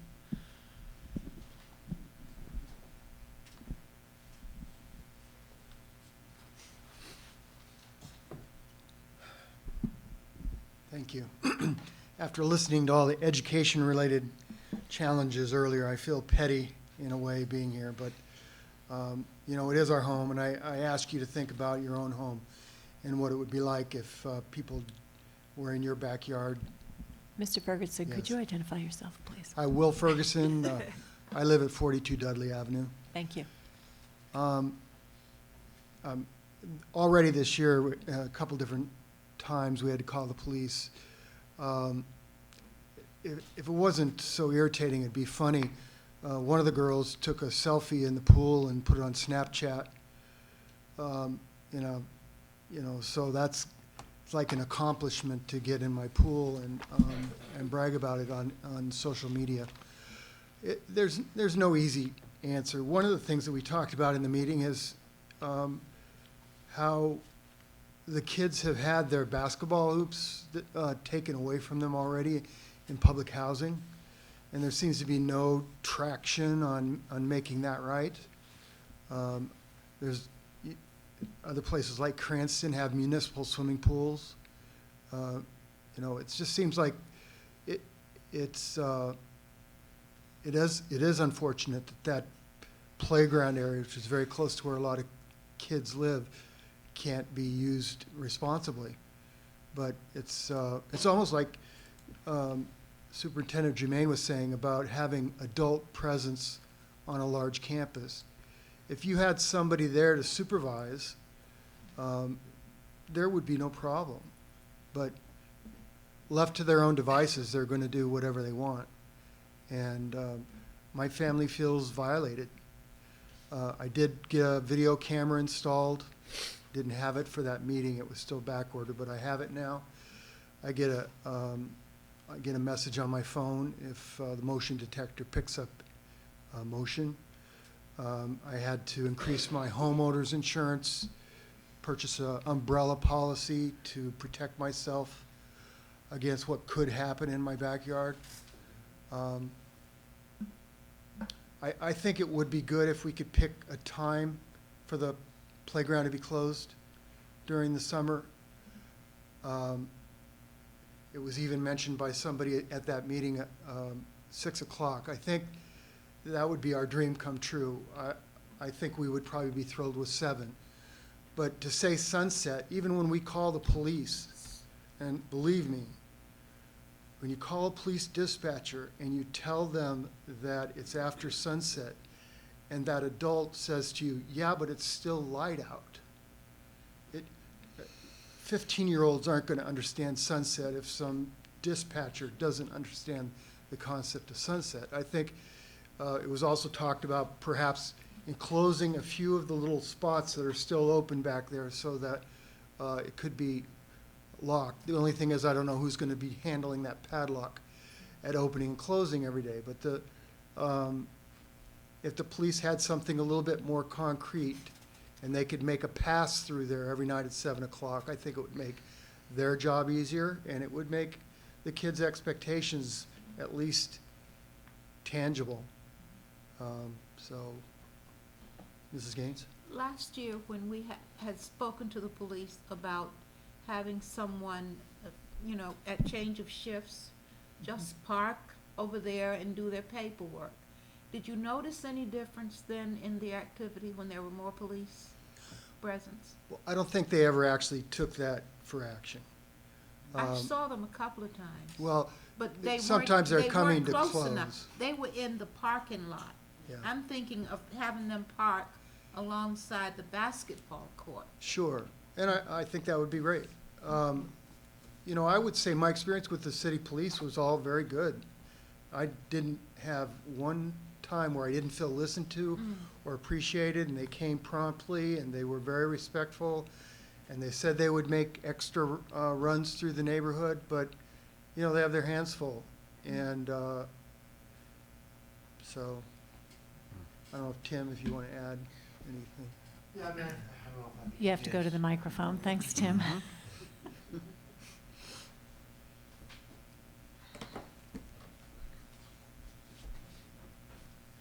Tim Donnelly, 40 Dudley Avenue. I think, you've heard our problems and our issues. We don't need to go any further, but I think for some solutions, I think we've been patient enough. We've tried to let this thing just kind of ride out and let it handle itself. Has it gotten a little bit better? Sure. But I think, with some actual concrete things, maybe in closing off the park. I think for an example, Friday night, if we had something to enclose it with some hours. So Friday night, there's a couple girls back there, and I'm going, it's like 9:40, and I'm going, all right, do I want to call the cops? And I don't. I don't want to call the cops, but, I'm listening to this conversation. I'm like, I should. I let it go. I hear one of the girls goes, what time is it? They end up leaving. No sooner than 5 minutes later, there was basketballs and kids right back there at 10 o'clock. So, I mean, if we have some enclosure of the park, some hours, I don't think, if we call the cops, they come and get the girls out of there, those kids are going to come right back. So, I mean, you have to constantly call the cops to get people out of there. So I think we need something like that. I think hours are great. Again, 6 o'clock is ideal for us to enjoy a couple hours in the backyard. That's ideal, but, we're willing to, figure out some kind of, some compromise. Everything else that was discussed in that meeting I thought was great. And Ray, I know the Cary School basketball hoops were taken down on me multiple times. I remember those days. So, that's a solution. But again, it's tough for us. I mean, we don't want to take this away, but what else is there left for us to do? I mean, I know they're left with nothing over there, and, we feel awful. But, I mean, we have to have some quality of life. We're trying to be fair, and, we're not trying to completely take everything away. But, again, we look to you guys for some solutions. Again, I know that meeting was very productive. I love to see, those items and action items that you guys talked about kind of put to test, some deadlines on these. So I think, whatever we can do here tonight or going forward would be great. But I think, I look at Will and I feel awful because they've gotten the brunt of it. I know I mentioned this before, and, we've been lucky so far. We don't have a pool or anything that I keep everything locked up so they don't have a reason to come over my yard. So, but, they're using my yard as well to get over to his, and I feel awful watching these guys waking up on Sunday morning seeing a cop car there. I go, what's the worst thing that happened, what happened? Oh, someone came in the pool. Well, thank God, and anyone hurt, but, so it's been rough, and, but I think, hopefully we can come to some conclusions tonight. Thank you. Becky, Ms. Boland? Yeah, Mrs. Jermaine, could it be possible, so like, we have a captive audience and then all kids take gym class. Could our gym teachers talk to all of our students about, you know, respectful behavior on a playground, you know? I mean, They're it's, not our kids. They're not Pell kids. what's, And all the adults that live over there. well, I know, but even to talk to the kids, like at middle school, you're saying it's just the adults? So I'm saying to talk to all of them, the high school, every gym class, at all 3 schools. We can certainly do that, and Yeah. I think we do try to do that, but But, I mean, some directed, like they we're are asking each older of you to, students, I've noticed when I've driven by, and I've talked to them a few they are times. our students, you're saying? They're from our schools. No, I didn't mean Pels, I just meant all 3 schools, to talk to them about it and explain to them that what's gonna happen, because, you know, they can't, you know. Dr. Flowers? 3 points. First, I think, Mr. Ferguson, you said, you know, you felt that with all you've heard tonight, you know, maybe what you're dealing with, but I'm seeing a connection. I'm seeing a connection because there were probably a certain cadre of young people who are behaving inappropriately, put it that way. And they could be, I don't know, they could be some of the same ones who are raising Cain during the school day. Another point is I've noticed in some of the other parks, I mean, this is a school playground, really. It's not just the park that you would see in some other places. But a lot of the parks in town now, Congdon and Equality Park and a few of the others, they have new signs up that the city has, and they're quite visible. I mean, the print is very big on it. And it's very specific. It gives exact times. None of this sunset thing, because I mean, you only be out for a couple of minutes in the wintertime, but you know, you get 14 hours of daylight in the summer. So I really feel that at this point, I'm being optimistic that the council will see what's going on. We've talked about it at the liaison meetings. They are very much aware of the situation, and they figure that would be a good point right there. I feel also about having one of the patrol officers coming by. Maybe it shouldn't be just at 7. You can't be predictable. That's the thing. You have to be a little unpredictable. I've gone by a number of times. I mentioned that when we had the meeting that on one evening in particular, some very large young men were going into the basketball area and they just strolled across the street. I'm heading up Dexter Street, and it was very dark. I knew it was too late for them to be there. Admittedly, I drove up a distance, called the police station, identified myself, and the dispatcher said, the police officer just chased them out of there a few minutes ago. I said, well, they're back. And I gathered when I went around the block, there came the patrol car. So they do respond. And it really, and I'll say this again, it's the fault of the people who are causing the difficulty. Unfortunately, you're the victims of this, and it should not be. But if we keep after it and keep after it, so I think the signs are important, not to be too predictable about it, and then really see sometimes who the ones are who are causing all these difficulties.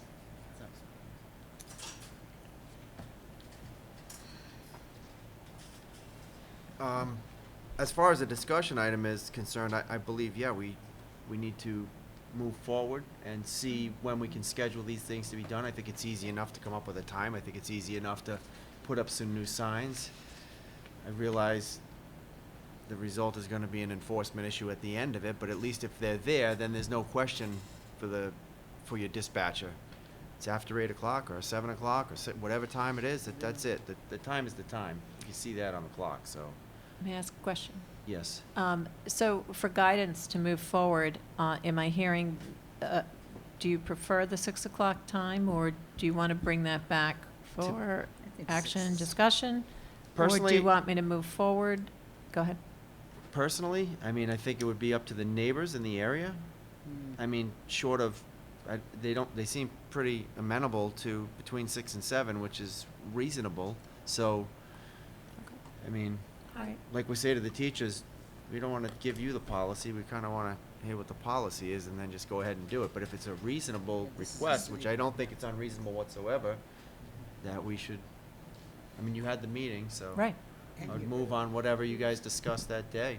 Okay. I mean, there's no motion to be had, just discussion, right? And Right. guidance for that, so. On occasion, I'm kind of nosy, so I drive by Pell a lot to see what's going on. And I have seen parents with children in the playground. For a parent who's working, the 6 o'clock deadline might be problematic. I would lean more toward the 7 for the parents who take their kids out for a while. There are not that many, and it's usually the same parents that I see. But the 6 o'clock, I think, would be a little bit confining if you work. I'm imagining it's there for the problem, and if someone was sitting down with their daughter having a sandwich at 8 o'clock at night, and you couldn't hear a peep like a rabbit on the lawn, there would be, I don't think there'd be the issue. I think the issue is when you have disruptive people, at least you have something now to back you up when you call it. I don't think the idea is to seal the place off. I think the idea is to limit and give a time frame The people to. who are going to observe the time frame are the people who obey the rules. No, that's what I'm thinking of. I'm gonna still push for 6. Now, and here's why. So now, it's all day long, so if you're talking about summertime, they have all day from when we open, what time we open. Not if they work. That's the minority of people that are gonna be there, I mean, the people with their parents, and if we hold that place with people with children and parents, not very often at all. There's no way. It's the There's same no way. families. I would bet my entire life on that there's no parents and children there. Might be a few, very few. Yeah. But now, if we're talking about summer hours, they have all day long to play till 6 o'clock. We're working, we get out of work, we only have so much time as well. We only have so much time as well for the day night as well, in the backyard. So to say 7 to 8 is really our time frame, 7 to 8:30 in the peak of the summer. We're a matter of 3 hours here as part of 6 to 9 is our window of opportunity to enjoy. I would suggest, if I may, I mean, there's no action here, there's no vote. I think the guidance would be to let's put them up and let's see how it works out. I mean, I don't know, Becky? I mean, No, I just was gonna say, what do we all feel about the basketball nets coming down? basketball nets, I have no problem with taking the I hoops don't off either. in the I don't summertime. either. Yeah, so try it and see what happens. I didn't like the idea of taking them down every night because it's a pain in the you-know-what. Someone could get hurt. But if you're gonna take them down in the summertime and then put them up in the spring, then that's a, you know, And it might force the The city fall. to do something down at their end. to a get- seasonal thing, yeah. you know. And that's not out of the question, but at least it eliminates Right. that end of it. Okay. I mean, I don't So- see anybody have any Can we get opposition those to it. down right after school comes out? Oh, Gets out? They just We take the certainly hoops off the can, yeah. backboards and Yeah. that's it. I mean, it's, Okay. Oh, Thank you. all right. Ms. Ferguson is Mr. Chairman, like that. I had asked originally to ask a question of the superintendent. Thought you forgot me. Wanted to remind you that I had asked that regarding this discussion. Well, thanks for reminding me, You're because I welcome. thought maybe the question had been answered, but go ahead, Mr. Carlin. How could you think the question was answered? Mr. when you Carlin, didn't know just my ask the question, please. I didn't, sorry. I apologize greatly for forgetting you. I'm sorry. Ask the superintendent, you may. Thank you, Mr. Chairman. I appreciate your kindness in allowing me, a school committee member, to ask a question.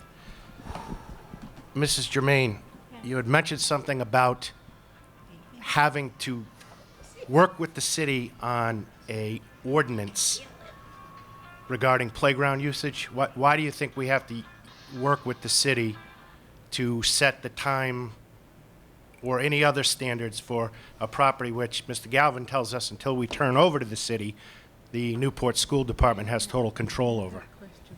May I respond, Mr. Chairman? Sure. Is that okay, Mr. Carlin? Oh, that's right. On that point, in terms of being able to enforce hours, certainly the school committee can select and elect to put in place its hours, but in terms of enforcement, that is solely the purview of the police department, and they cannot enforce unless there's an ordinance which calls for that to take place. So the city council does need to adopt a similar change in hours for their ordinance in order for that to be enforced. I believe that's what was done when it was first put in place. When the Phelps School playground was in place, there was a request to the council to have a similar language in their ordinance so that there can be enforcement action by the police department. The school committee has no jurisdiction over the police department, so they can't act on any resolution that you adopt. The city council needs to ultimately act or enact a time frame that can then be enforced by the police department. So, Mr. Galvin, outside here at the NACTEC building, at the entrance to the Rogers campus on the old fort side, there's a sign that says, "No trespassing. Police take notice." Is there an ordinance which allows the Newport Police Department to enforce what I would assume is a Newport School Department sign? In that kind of situation, I think, like any property owner, if there was a trespassing occurring and they called the police to assist, that would be the method by which they would be assisting in that regard. I don't So- think there's any ordinance relating to Rogers High School property versus So if we relating to put up a trespassing. sign at Pell School, the playground, that said no trespassing past 6 o'clock, we as property owners would be allowed to call the police and ask them to enforce it, according to what you just said. No, not past 6 o'clock. If the police are going to be responding to complaints by private citizens relative to a violation of an ordinance, there needs to be a city council ordinance in effect for that to occur. No, and I appreciate your answer. As you might have, let me rephrase it. I didn't say a private citizen. I said we as property owners. The Newport School Department as property owners, if in fact we are aware of somebody trespassing past 6 p.m., if we say no trespassing past 6 p.m. on a sign, we can call the police and ask for enforcement. Theoretically, that's probably the case, but from a practical standpoint, how would that occur if the private property owner is the one that's observing the trespassing? There's a disconnect there. This allows the private property owner to call the police as a result of a city council ordinance violation. If we were to put up a sign that said, the Pell School playground is closed as of 6 p.m. at night, and a property owner, private property owner, became aware of individuals causing a disturbance on the Pell School property past 6 p.m., and the private property owner called the Newport School Department, then the Newport School Department could ask that the police take notice, correct? And If the enforce school- the no trespassing. If the school department was aware of it and they sought the assistance of the police, they could. But that's an extra step that I don't see being a practical. I just can't believe, practically we've been available. dealing with this for years, and these people are still very, very frustrated. Well, Now I we gotta go understand back to that. the city and ask the city to, But that's what was done the first time the Pell School playground was put into effect. It was coordinated with the city council so that there was commonality on it. And if there's going to be a change, you should do that again so their ordinance can be consistent with it. thank you.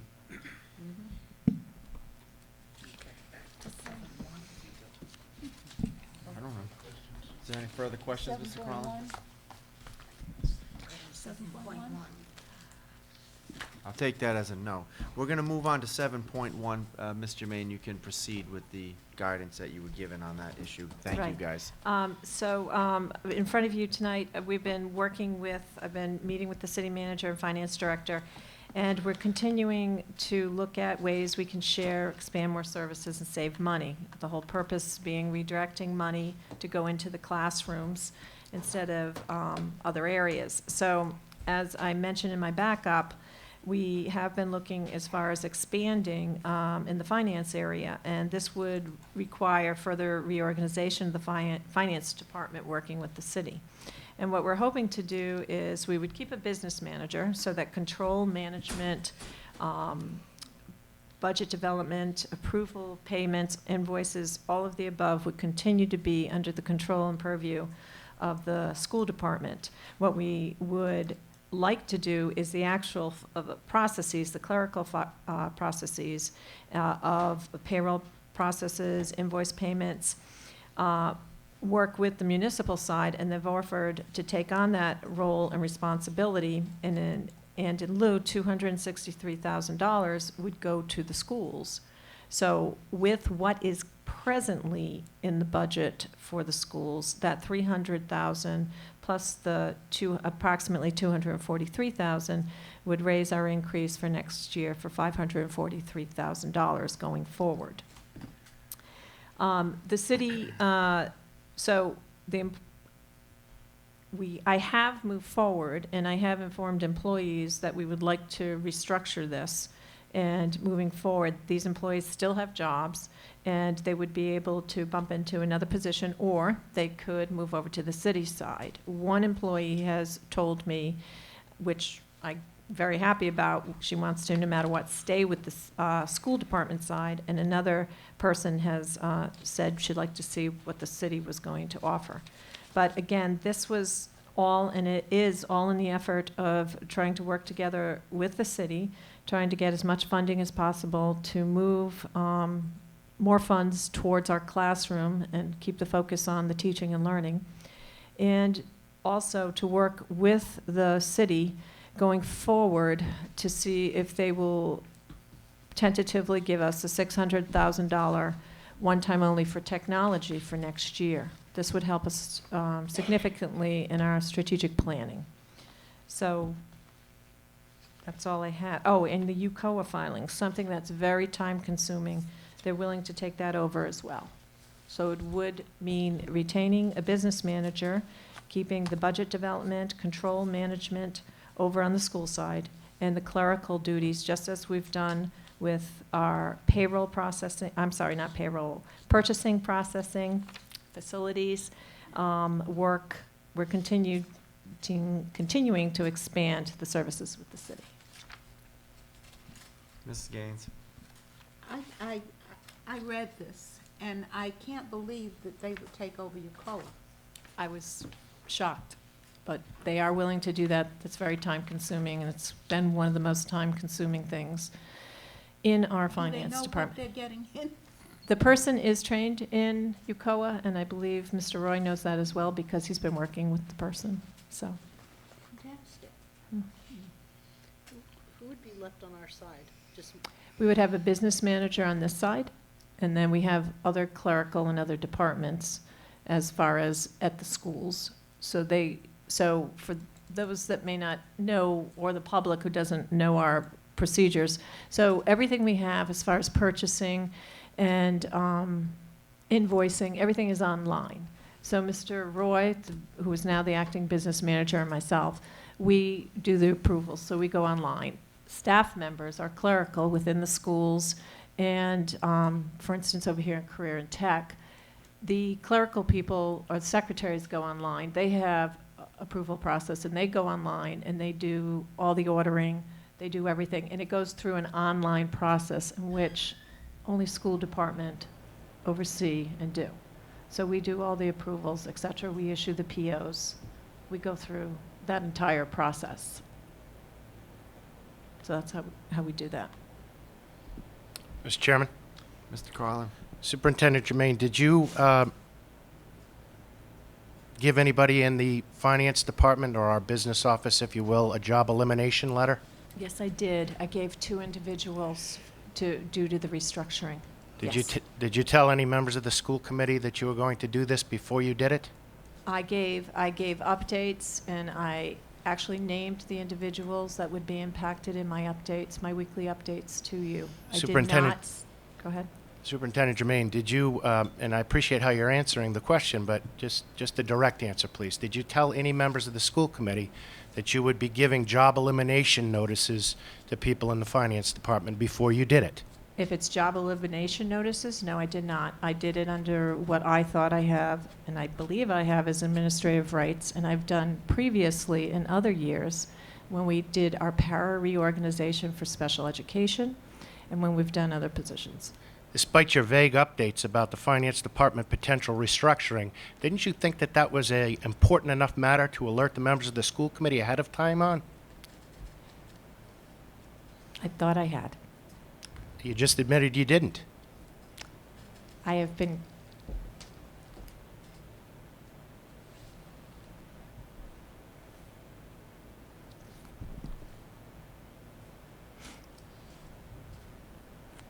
Is there any further discussion on this issue? I have none. Policy book update, process update. 7.3. Dr. Flowers, would you like? My turn, thank you. The policy subcommittee has been meeting every Monday morning with the superintendents, Mrs. Gaines, Mrs. Sylvia, myself, and Mr. Gomes joins us sometimes too when he's able to. And we've been going line by line. We're about, I'd say about halfway through. It's a fairly lengthy document. People can access on the school department website because of changes. Sometimes rewording has to be done. As we go along and complete the work on certain sections, Mrs. Nash then forwards those documents to Mr. Galvin because we want the legal eye to look at these things to make sure everything is where it's supposed to be. And again, we're continuing the process. Okay? Thank you. That's it. Any further discussion on that? Mr. Chairman, I just want to compliment the chair of the policy subcommittee. It's not an easy task. It's time-consuming. Mr. Gomes is learning a lot more than he ever thought he'd need to know about policy. But it's a necessary obligation that we have to do as school committee people. We have to live by our policy, and we have to keep it up to date. It's a Or we're in living big trouble. document. And I believe, Mrs. Gaines, you had done yeoman work when you first got on. Well, Yeah. I'm kind of a policy wonk, but Policy that's wonks, my okay, yeah. problem. But it's a good group to work with. Thank you. Thank Should- you. And I just want to bring to your attention, we are working on some policies that, in particular, as far as sexual assault, training for our staff, other types of training, policy awareness that we need all our staff to be aware of. And we're starting, as a matter of fact, this afternoon, we had some professional development for our staff, and we'll continue that for 2 schools, and next week, the high school as well. So we're updating everything that's very important for our kids. Any further discussion on policy? None being seen, we will go to 7.4, Rogers High School Principal Search Update. Okay, thank you. We've had 20 candidates that have applied on School Spring. One is a Newport resident. Committee members reviewed the applications, and I understand, speaking to some of you, that I will double check to make sure all the people that have signed up have been given access to review the candidates. We're trying to get recommendations of at least 7, top 7, and then these will be reviewed and compiled for the interview phase. Interviews are scheduled for the candidates tentatively June 19th, and after the interviews, the committee will make recommendations for final candidates. What I will need to hear from the committee, because Mr. Carlin has brought this up in the past, is if you'd like to have a public interview for the principal or not. So it's something you may want to think about, and I'll poll you. Is that okay to poll the committee to see if they want to do that, Mr. Galvin? I think you can Okay. discern that formally that way. All right. So I'll check in with you once we have our final candidates. Any further discussion? 7.5, next step for food service equipment upgrades. Yes, thank you, Mr. Chair. This is Mrs. Bowen, our health and wellness person. And we also have, I believe, pictures. Yes, we do. You did get something that we put in front of you tonight. Just, it's a picture, so picture speaks 1,000 words. So I know the night's getting late, but I just want to say that we started a collaboration with the environmental group that the city, it's a policy committee, with the city called Environment and Energy and Environment Committee. And we started working with them, and they helped us with the RFP that we sent out, and they put in special specifications for making sure that we were following the law concerning recycling, and also taking it a step further, they wanted to make sure that we would start things such as composting. So they've been working with our cafeteria. You may have seen some pictures last week, and they were there present at the Pell STEM night. And what they're trying to do is make sure that we start, lead the community, lead this island in how we handle, our recyclables and also the composting. So what they'd like to do, they showed you a picture there, they'd like to get this all in place so that in September we can hit the road running. And this is the good news, if there is good news. We've been on a hunt for Fund 60 and all related food service money since everyone's been on this committee. You can remember, it's a mystery, okay, because it's run through the city, and so this week TAPAS, so for the last few weeks, TAPAS has really tried to figure out where we were with this. And it looks like we have maybe $200,000 between the two, that is supposed to be reinvested into the program, which means repairs, upgrades, and equipment, and TAPAS found some of it through the city, and we have another account. Yeah, we have about 233,000. 233? Right. Oh my God. Just keeps going up. I was giving it a surprise for you. I know. So Mrs. Boland Got some shared idea. this news with me this afternoon, and I couldn't believe what she told Well, me. And Tapas and I have been so busy, we haven't been talking with one another.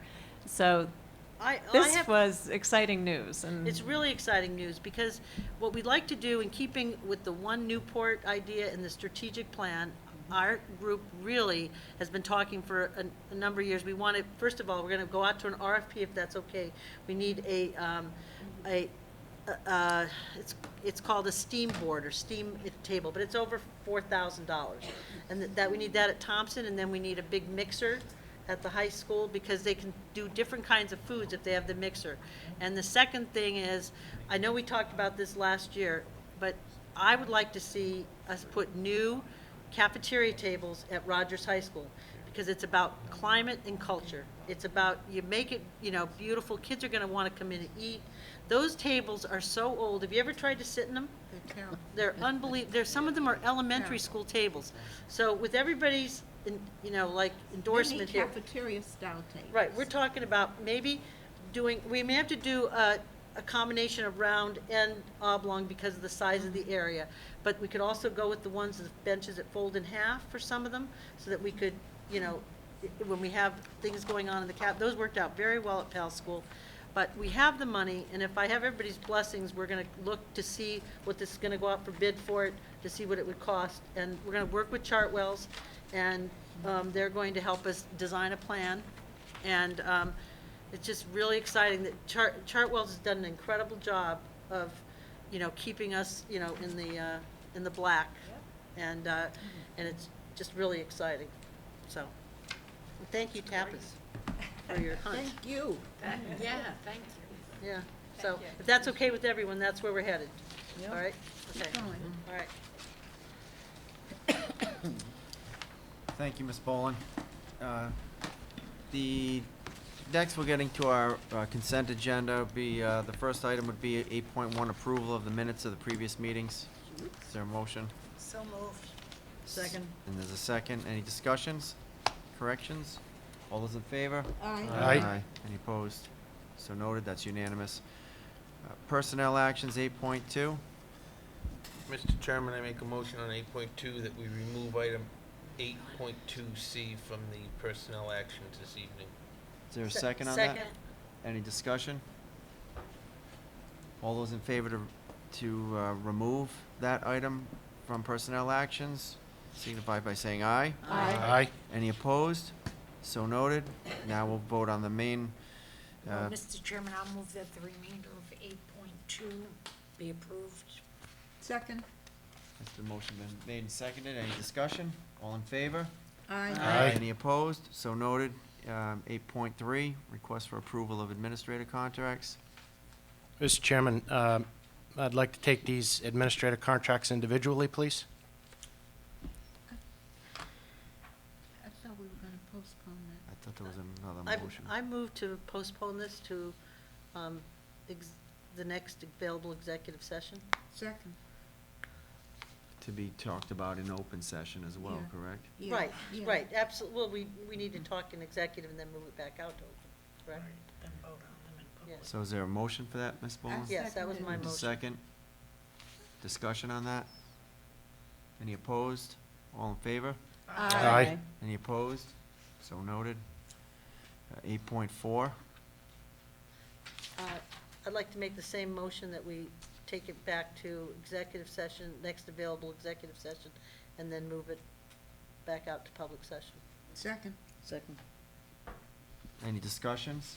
Mr. Collin? Is there a desire from the committee, or will there be a executive session meeting this evening? No. Is that correct, Hasn't been Mr. Chairman? If there's not a motion to have one, we're not gonna have one, no. It'll be at another date, I would imagine. We discussed this in the pre-meeting, Mr. Collin, I know you weren't there, but my apologies. No, But- you don't have to apologize to me. You have the pre-meetings in a 20-by-20 room where the public probably doesn't even know we're meeting. Doors are wide open and it's Ah, publicized. yeah. Next Doors item, are wide please. open. All in favor? What are we hiding? Aye. Any opposed? So noted. There's no hiding in this committee ever, thank you. Yeah. Why don't we Go have on the rec- meeting in Mr. here? Collin, please. Why don't we have the meeting Mr. in Collin, here? you're not recognized, please. Mr. Chairman, Request for home Mr. Chairman, may I make a point of order? So moved. Mr. Chairman, I have a Second. point of order, please. Made in second. What is your point, Mr. Collins? Thank you, Please. Mr. Chairman. Can you explain why we don't have the pre-meeting in this open setting and we have it in a smaller setting like the superintendent's office? It's a little less noisy, and for instance, tonight, we could have probably done it in here, but we would have had to kind of shush everybody, because we had a full room of people. It's not unusual, they've been doing it in City Hall for many, many years. That's really the only reason. Nobody's trying to hide anything, the doors are wide open, anybody can come in and see it. If we need to post it out here on a video, or feed it out here, I'm sure we could. I hesitate to say, and I will defend, if in every inch and breath of me, that we do not hide these things from anybody. We didn't have to shush anybody in here at the 6:30 meeting. Why would we have had to shush them at the 6:15 meeting? I think I answered your question. Next would be the correspondence. Oh, did you? Home instruction. Yeah, no, we didn't vote on home instruction. I I'm sorry. move, I move recommendation. Second. Is there discussion on home instruction? None seen, all in favor? Aye. Any opposed? So noted, it's unanimous. Next would be just the receiving of any monthly correspondence. Is there anything that we should draw our attention to, Superintendent Jermaine, as far as the official correspondence received by the school committee? Anything of, Yes, one is from a very pleased customer from the carpentry, and she gave a donation of $500. excellent. And we also received the $100,000 from the Rhode Island Commerce Corporation for P-TECH. Awesome. Fantastic. That's excellent. The next items are the reports, and we will go through them one at a time, but we will just kind of set you up and let the two of you go through these reports. It's 10.1 through 10.6. Expenditure revenues, Newport School Restricted Grants Report, enrollment and demographic reports, homeless reports, chronic early absenteeism, truancy reduction initiative update, and then the superintendent's update, partners and collaboration. So, Mr. Roy, if you could start off with the expenditure and revenues, please. Good, thank you. So as of now, end of May, we have spent 30.9 million of budget. We're still processing invoices, we're still paying bills. We set a cutoff date to process all the requisition through the Thomson system by 15th of June.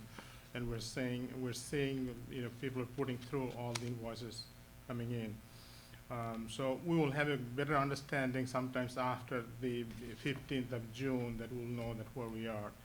But as of May, like I said, that we have paid 30.9 million, which is the increase of 2.6 million from the previous month we processed. So that's for the expenditure.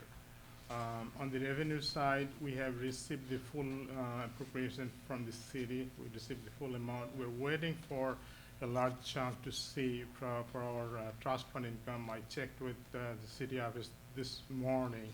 They still have not seen that yet, so hopefully, they're saying that last year it came in about like the third week of June, so hoping that we're going to get that in a couple of weeks. Regarding the grant, we have added 2 new grants, one for the state restricted grant in the amount of $2,814, and there is another one in the local restricted grant is for $500 that Ms. Chairman just talked about. So that's for the grant. How do you anticipate we end up the year overall? Where do you think our budget's gonna be at the end of this year? So as of now, what we see, and we're just monitoring that we may have, and I would say that we may have a little surplus, probably we may have a little surplus in our, Fund balance. yeah. Under Fund, Fund yeah. balance, no surplus.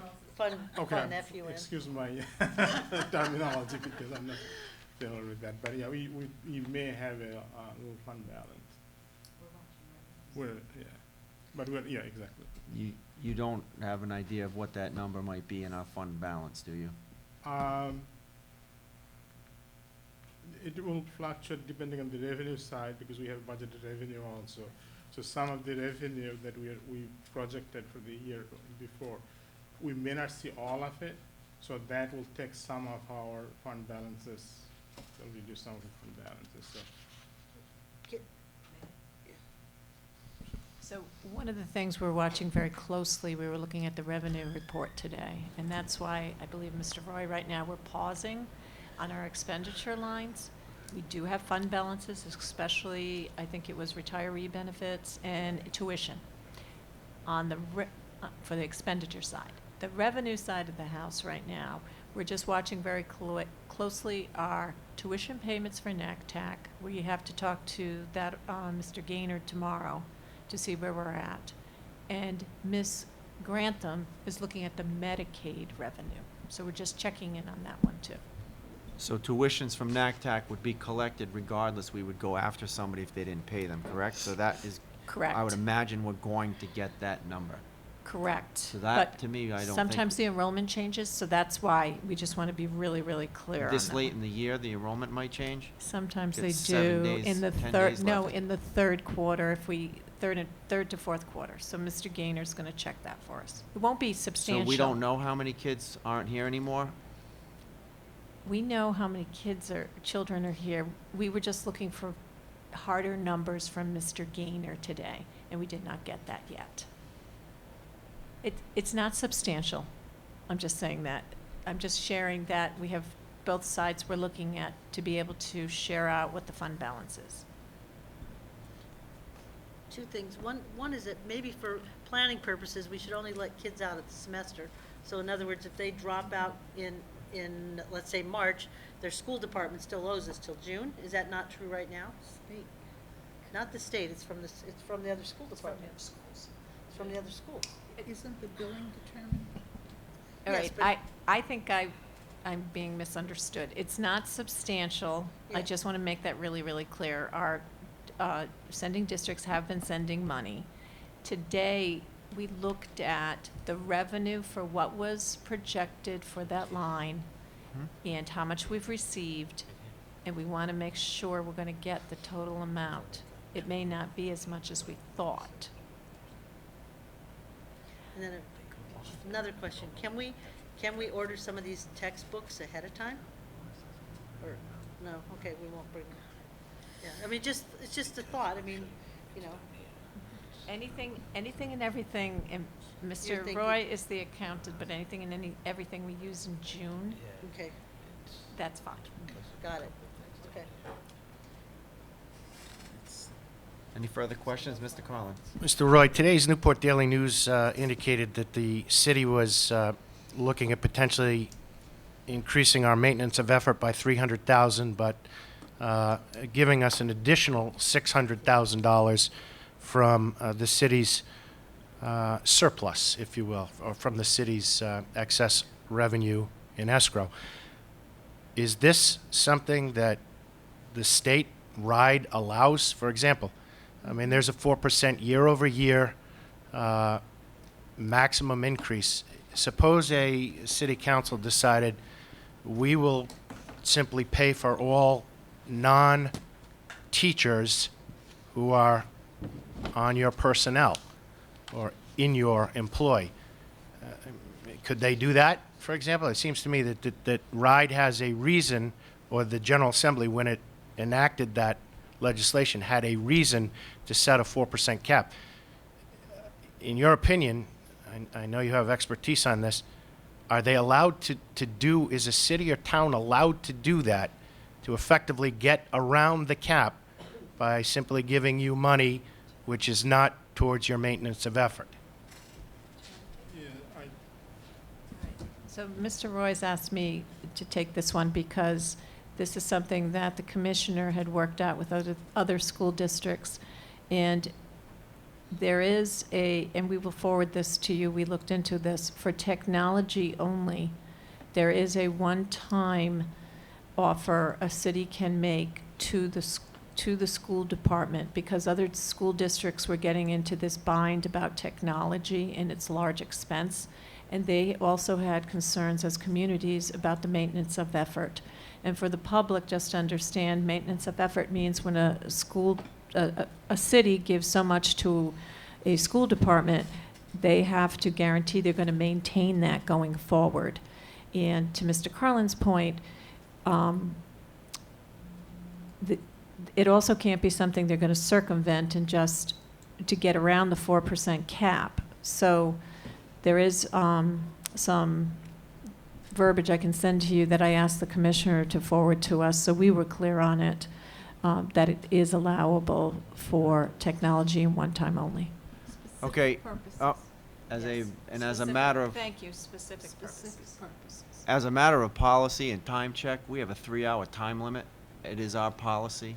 We held the people to a strict policy of how long they could speak. So I don't know how much longer or how much more information we have at the meeting. 8 minutes? Yeah. We were 8 minutes late. We started 8 minutes late? Can we wrap this up in 8 minutes then? So I have nothing new in my reports. I'd just like to submit them and have them accepted as presented. So moved. Second. All those in favor? Aye. Any opposed? That's unanimous? What do you have there?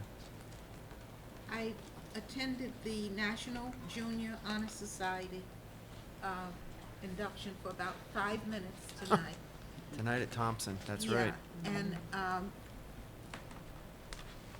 I would just like the committee to know that we were mentioned as having a meeting tonight. That's why we were not in attendance, the superintendent and the school committee. But I have kind of a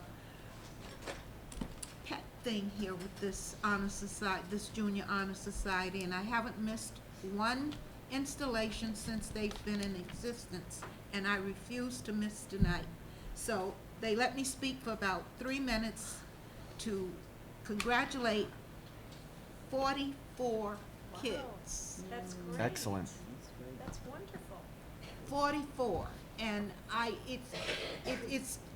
it's getting very personal with me because I see kids that I've known since they were in diapers, and they are young people. I mean, they are real people, and they're bright, and they're excited about learning.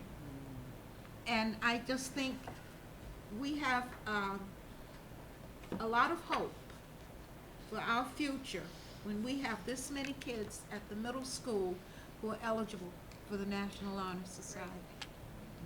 Excellent. Keeps growing. That is fantastic, and we are proud of our Thompson middle schoolers. We actually saw some parents, one who's still with us tonight, Yeah. up till the very end, who was so passionate in our schools, so. Speaking of which, I'd just like to congratulate, because she stayed here so long, Grania Phelps on being hired as she doesn't even know she got hired, but in that you were hired. Yeah, you got hired tonight, and as our summer meals coordinator. So- You can take care of that bill. Just to wrap things up before we adjourn this evening, we have June 14th at 5 o'clock, Wellness Subcommittee. June 15th, we held for a special meeting if necessary, and we may just utilize that to go over our contracts, and then we may need that. I think we held that, or did we not? It was on my calendar. Can that be can you do that? What? I'm reading what's in front of me, is all I'm doing. All I can do is read the ink on the paper in front of me. But I have it in my calendar, personal calendar to hold, so whether it was posted or not is a whole nother story. No, I just. It was posted. It was possible change. Because that Okay. So this, I'll just read it and we will leave. Yes. Special meeting potential on June 22nd at Well at 5 PM. That is all I have to report at this time. Friday night. Graduation. Rogers High School graduation. Graduation. Is it on here? I'm sorry. I'm sorry, that's our fault. I'm speaking I'm on it, full. but it is It's graduation. It's not Friday in front of night, me. I need to have- graduation. I need some prompts. I'm sorry. But yes, of course, it's Roger's graduation. Mr. Collin mentioned it earlier. 6 Yana p.m. Pollock. We're going to give her an award, special commendation that night for all the work she's done. And I still have a list. we look forward to sending off our Rogers High School seniors with all the success that they can have in their endeavors. Thank you. Mr. Chairman, I make a motion to adjourn. Is a motion to adjourn seconded? All in favor? Aye. Any opposed? So noted. Thank you very much. I just want all of you to know that my daughter's getting married in a couple weeks here in Newport, and so I have family coming into town, and my life is gonna be crazy as far as availability for, Didn't you have a red Minus two. rose? I can't make it. yeah.